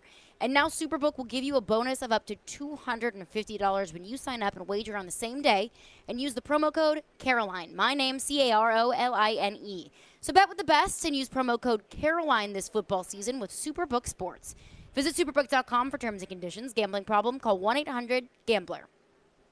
In St. Pete, Clearwater, Florida, fun in the sun goes way beyond the white sand beaches. Let's rock out at a waterfront concert at the Sound. Let's marvel at masterpieces of the Chihuly collection and make some flippered friends at the Clearwater Marine Aquarium. Let's pedal the 75-mile Pinellas Trail and stop at Florida's oldest microbrewery along the way. This fall, let's go for all the sun and none of the crowds. Let's shine. Plan your getaway at visitstpeteclearwater.com. The path to the PGA Tour runs through Middle Tennessee. The Simmons Bank Open returns September 14th through 17th as part of the Korn Ferry Tour Finals. Catch all the exciting golf action and still not miss a minute of your favorite team's game in the Arctic Tailgate Village. Swing by the sand trap and take your shot at the famous floating Guitar Island Green while grabbing a bite from Hattie B's, Hogwood Barbecue, Dream Burger, and wash it down with a cold fashion from Nelson's Greenbrier. Purchase your tickets now at SimmonsBankOpen.com. Caroline Fenton here for my friends at Sean Hammond's Jiu-Jitsu Academy. They supply a very safe and family-friendly environment with classes daily. Classes range from Brazilian Jiu-Jitsu, Muay Thai, cardio kickboxing, ladies and kids programs, and so much more. Black belt instructed classes for men, women, and kids of all ages. You'll gain knowledge in self-defense, get a great workout, and get in the best shape of your life. Located at 2909 Armory Drive in South Nashville, call Sean Hammond's Jiu-Jitsu Academy today to set up your free trial. Learn more at SeanHammondsBJJ.com. You know it's going to happen, and when your car needs service or repair, remember Mitchell's Mr. Transmission on Gallatin Road, just north of Briley Parkway. Now here's Jim Mitchell. At Mitchell's Mr. Transmission, we also offer free towing with any major repairs. If your vehicle has a breakdown and you should need any type towing, towing is available through Dad's Towing Service. Dad's is a professional towing company in Nashville that provides all types towing and recovery, 24 hours a day. You know it's going to happen, and when your car needs service or repair, remember Mitchell's Mr. Transmission on Gallatin Road, just north of Briley Parkway. This week's Nashville's best deals is the legendary Elliston Place Soda Shop. Elliston Place Soda Shop is 1 part soda shop, 1 part meat and 3, and 1 part old school diner that has been serving Nashville since 1939. Elliston Place Soda Shop is a true family tradition, serving up breakfast all dadgum day as well as hand-dipped, hand-spun milkshakes the old school way. Get half off a $20 gift card to Elliston Place Soda Shop now at thegamenashville.com/deals while they last. Nashville Sounds Baseball lives on 94.9 The Fan. Catch every pitch. Swing and a miss, strike 3. Every hit. That's a base hit. Every run. Looking up, it's gone. On your home for Sounds Baseball. 94.9 The Fan and The Fan app. Hey, Nashville, Trey Wingo here. You're listening to Nashville's best sports talk, ESPN 102.5 The Game. Hey, this week's Nashville's best deal is the legendary Elliston Place Soda Shop. Elliston Place Soda Shop is 1 part soda shop, 1 part meat and 3, and 1 part old school diner that has been serving Nashville since 1939. So get half off a $20 gift card to Elliston Place Soda Shop now at thegamenashville.com while they last. I promise your phones, and right to your phones we will go. They're driven by WilsonCountyHyundai.com. Kenny the mailman is on the line with a thought on the Tennessee Titans. What's up, Kenny? Hello, wonderful friends. How are y'all? Good. Doing well. I have a play out that I like. I always like talking about plays after they happen. But first of all, I don't know if anybody's told you, today's the birthday for 3 amazing football minds: Tom Landry, Bear Bryant, and my wonderful wife, Babette. Hey, happy birthday. Happy birthday. You never know. Hey, a year and a half ago, she got the diagnosis we might not have any more together, but she's wearing a pink shirt today that says cancer-free. That is wonderful. That is all. wonderful. Yeah. That's great news. Well, we know the Titans are a defensive-oriented team, and the last decision was made to support the defense. But what about at the end of the first half when there was a holding call that would have pushed the Saints way out of field goal range, and you give your defense another play to either make a sack or keep them back there? You accept the penalty, and they're able to kick a 52-yard field goal.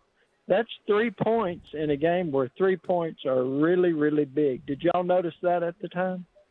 Yeah, the announcers did mention that, like later in the game. I believe they did. And thank you. Thanks for your call, thank you, Kenny, and give your best appreciate work to your wife. Exactly. This is what we talked about at the end of the week.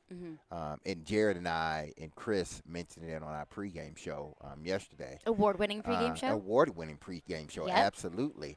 That the difference between potentially these two teams were going to be the decisions that the coaches make, whether it be the challenger play, go for it, or whatever else that a head coach has control over.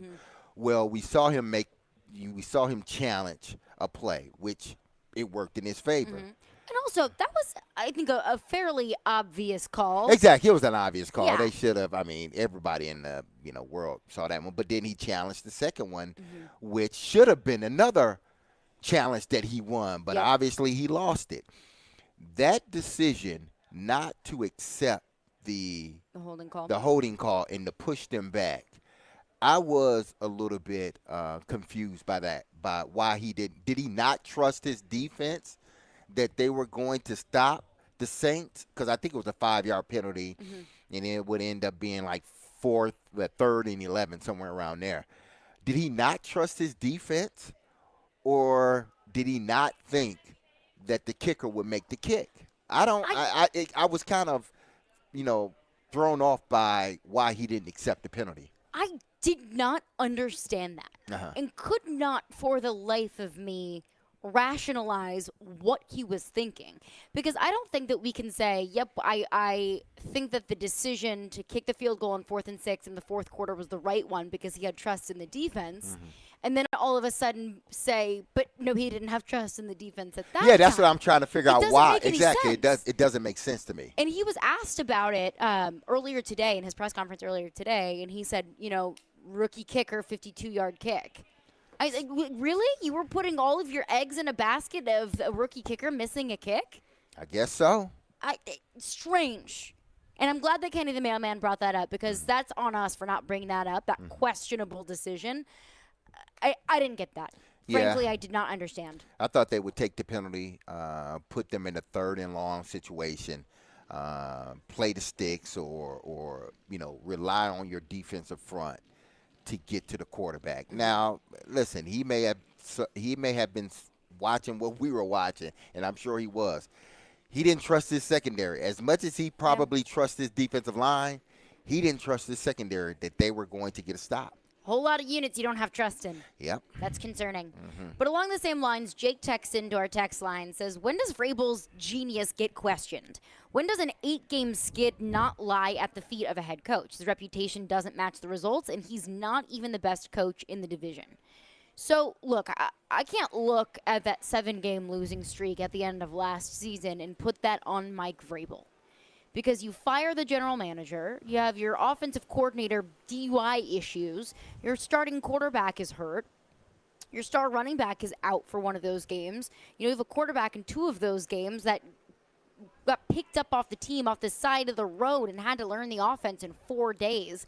Jeffrey Simmons is injured. You're the most injured team in the league. Look, I don't care if you're Mike Vrabel, Nick Saban, Bill Belichick, or, me. There's just certain things that you can't overcome. And I thought that Mike Vrabel's coaching, as good as it is and as good as it has been, there's just some things he can't overcome. Let's not forget that he was a questionable Josh Dobbs fumble call away from still winning the division despite all of those things that went wrong. So that's the 7-game losing streak and, move on from that. Mike Vrabel has made some questionable decisions, like that one, declining the holding penalty. And I can't critique Tim Kelly and his game plan and his play calling without that also ultimately falling on Vrabel's shoulders. It's his coach, and he has a headset on. Like, he knows the play calls. He understands that Derrick Henry is on the sideline and not being played at the rate that he probably should have in the second half. So, look, Mike Vrabel's not a sacred cow. Mike Vrabel is not perfect. He makes some questionable decisions, and he's not innocent in the loss yesterday, but I think there were a lot of things that went wrong yesterday that were out of Mike Vrabel's hands. I think, it just wasn't it was a poorly played game too many times for this team. And whether it be penalties, they had, I think, 6 penalties, whether it be the quarterback throwing it in places he shouldn't have thrown it, whether it be getting a block punt, that shouldn't happen. There were a lot of things going wrong in that game. And whether you want to blame the team or the head coach, they're all in this boat together. But it's going to come a time where, you fired your GM, you fired your offensive coordinator. The only person left is you. Yeah. When will people start turning the heat toward your way? Now, listen, I think Vrabel's a good coach. I do. I'm not with other people that, think he walks on water. I think he's a good coach. But there are things that he still, do that you sort of question. But that's all coaches. Yeah. All coaches are going to do some things that you question here and there.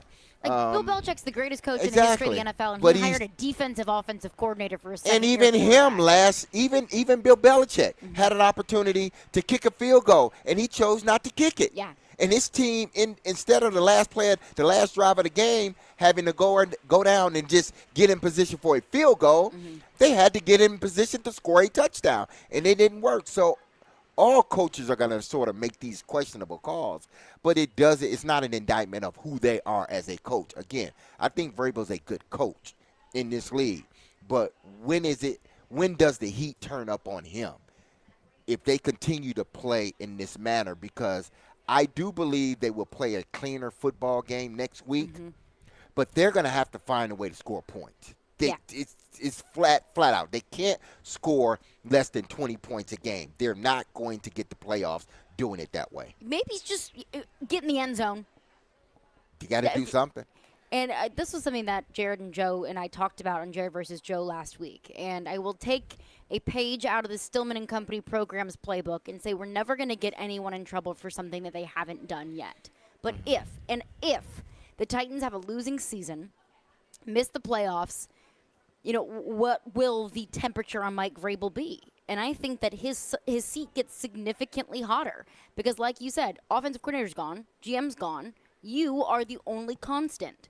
So Mike Vrabel's not a sacred cow.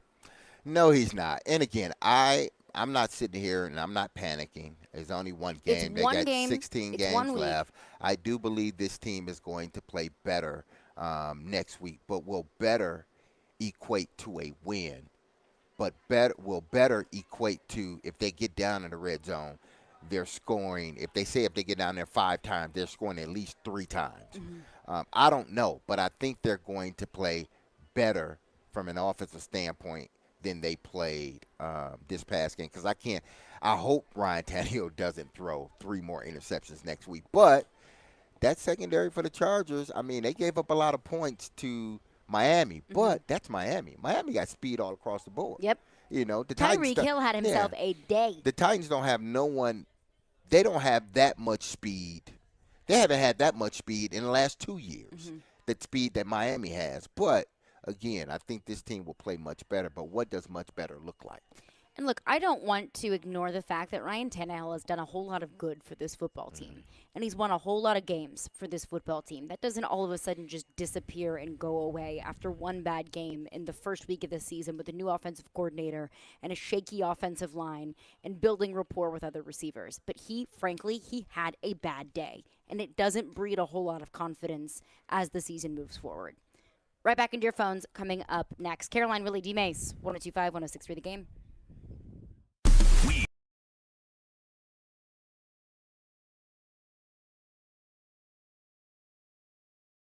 Hey, I got this. I'll take it from here. Okay, go ahead. Dying to hear this. We have the best national voices that you'll find anywhere. Who was more deserving of being thrown from their game? I'm odd, so I get the odd picks. They have a new coaching staff. It's not a bad scenario for them. We are 102.5 and 106.3 The Game. And 94.9 The Fan. Men, listen up. I need to tell you about Cool Springs MD. Over the years, more men have started to seek help for hormone deficiencies and imbalances, and Dr. Jeffrey Lodge and his wife Daphne, along with that wonderful and experienced staff, give men the treatment required to improve their quality of life.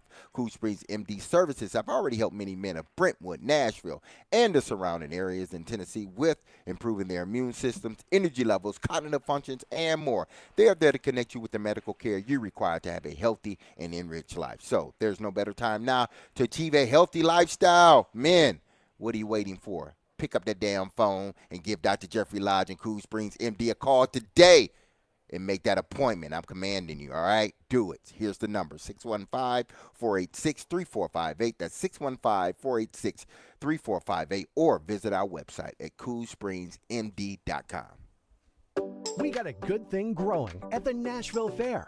We offer nightly music, wrestling, cultural arts, barnyard animals, dinner shows, games, competitions, classic fair foods, and thrilling rides. Join in and explore the fun at your Nashville Fair, the only fair in Nashville. Now through September 17th at the Fairgrounds Nashville. Buy tickets online and save at nashfair.fun. Come on out and grow with us at the Nashville Fair. Nashville, we have an important decision to make on September 14th. We can elect a mayor who's even more progressive than the liberals ruining Nashville for decades, or we can elect a mayor who understands that Nashville needs a new direction. Our failing schools, our massive tax hike, out-of-control crime, and excessive spending has got to stop. If not, we'll end up like all those progressive cities that are now total disasters. If you don't vote, we can't win. Vote Alice Rowley for mayor today. Paid for by Save Nashville. Tom Landstreet, Treasurer. Hey, it's Jared for PhD Weight Loss. I've been on the program now all summer, and I'm approaching the 30-pound mark for weight loss. That's right. We're getting so close. It's been wonderful, and I'm excited each and every morning to get started with my personalized PhD nutrition program that my coach put together for me. I appreciate the fact that PhD Weight Loss hasn't overwhelmed my life, but it's enhanced it. From feeling better about myself in pictures to having increased energy, PhD is great for me, and the program is simple. In fact, we've recently tweaked it so that we can bust through that plateau. If you're someone who has struggled to lose weight, go to myphdweightloss.com and check it out for yourself. They've got the coaching, the program, and their guarantee. If you don't get within 5 pounds of your target weight by the end of your program, PhD will continue to coach you for free until you do. That's PhD Weight Loss and Nutrition, the official partner of the Clemson Tigers organization and fans, online at myphdweightloss.com. Sometimes it's good to be loud. This is the NFL. Especially when you're Jared Stillman. That's where we are. He's not afraid to say what's on his mind each and every day. That was embarrassing. I don't care if you're a rookie. That was embarrassing. Stillman and Company. Weekdays at 2 on 102.5 and 106.3 The Game and the Game Nashville app. Having some fun in the midday. Okay, that's really fun. This is Caroline, Willy, and D-Mase. It's a good source of energy because it's live. On 102.5 and 106.3 The Game and the Game Nashville app. Caroline, Willy, D-Mase, 102.5, 106.3 The Game and the Game Nashville app. We're live out here at Vanderbilt Legends Golf Club. Brent Peterson's golf tournament today, benefiting the Predators Foundation.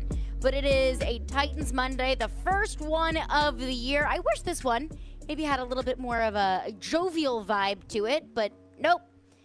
Ryan Tannehill went ahead and threw 0 touchdown passes and 3 interceptions. The Titans fall to the Saints at 16-15. We'll wrap up the show with your thoughts. 615-737-1025 is our phone number. Our dear friend in Indianapolis. Tough loss for the Colts yesterday, by the way. Yeah, it was. I hope Indy Ben's all right.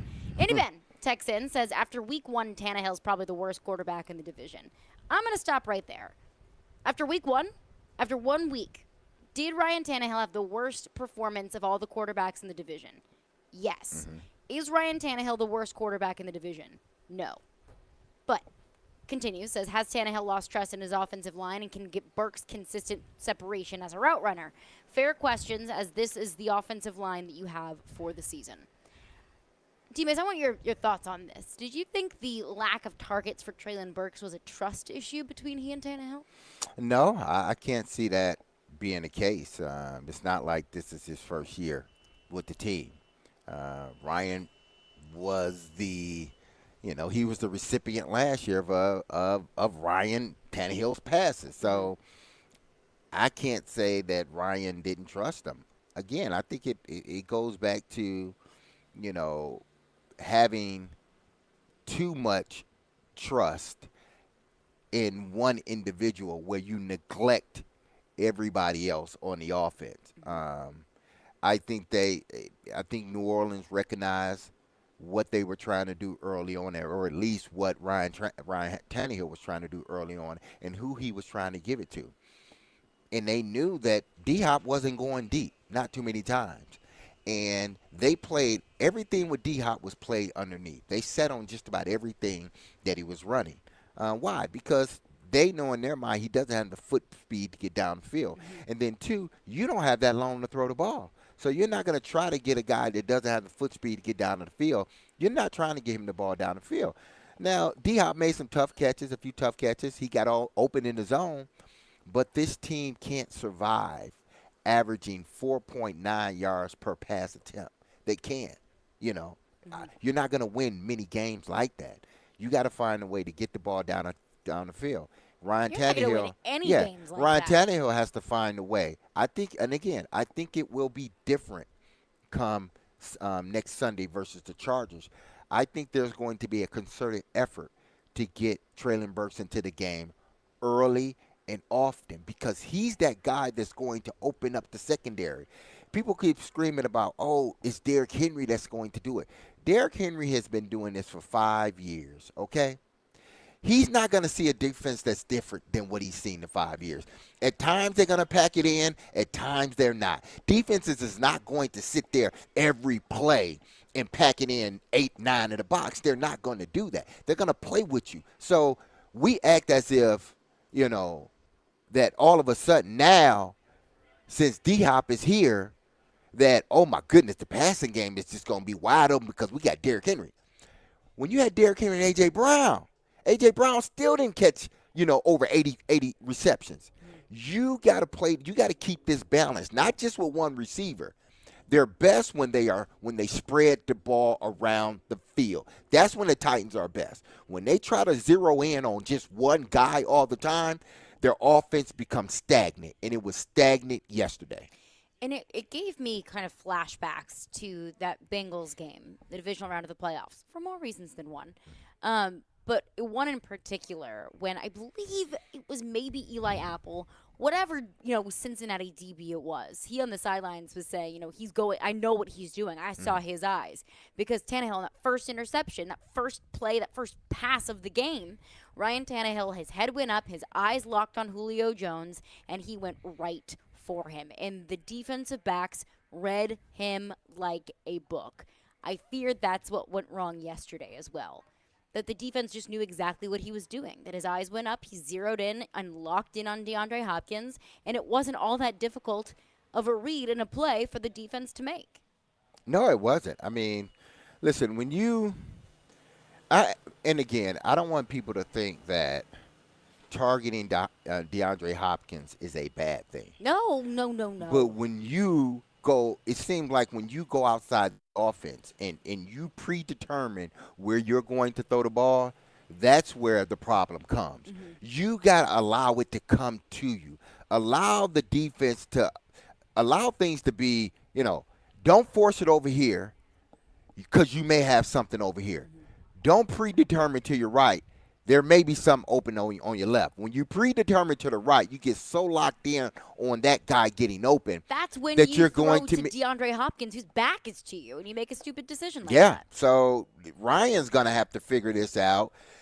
I think Tim Kelly is going to make a concerted effort to tell him, listen, we know D-Hop can catch just about anything, but we can't make our offense suffer because of that. We got to make sure we get everybody in this game, because if we get everybody a part of this passing game, they can't zero in on one guy. New Orleans zeroed in on D-Hop. Why? Because they knew exactly what Ryan Tannehill wanted to do. Man, what a brutal. But it's not the end of the world, because they got 16 more games to go, and I promise you they will play better come next week, but I don't know what better looks like. Chargers, Browns, Bengals, divisional game on the road in Indianapolis, Ravens in London. Whew, well, listen. Bleak. They started off bad last year, 0-1, and we thought they were going to lose the next game or the game after that, and they ended up winning them. They lost. It was an embarrassing loss against the Cardinals in Week 1 in 2021. Mm-hmm. The Titans were the top seed in the AFC. Mm-hmm. I don't know. I don't think, if I have to peg it right now, I'm not going to say that this team is the same, but it's Week 1. Onward. That's going to do it for us today. We'll be back tomorrow at 11 a.m. Stillman & Company's up next. Be love and love on your people.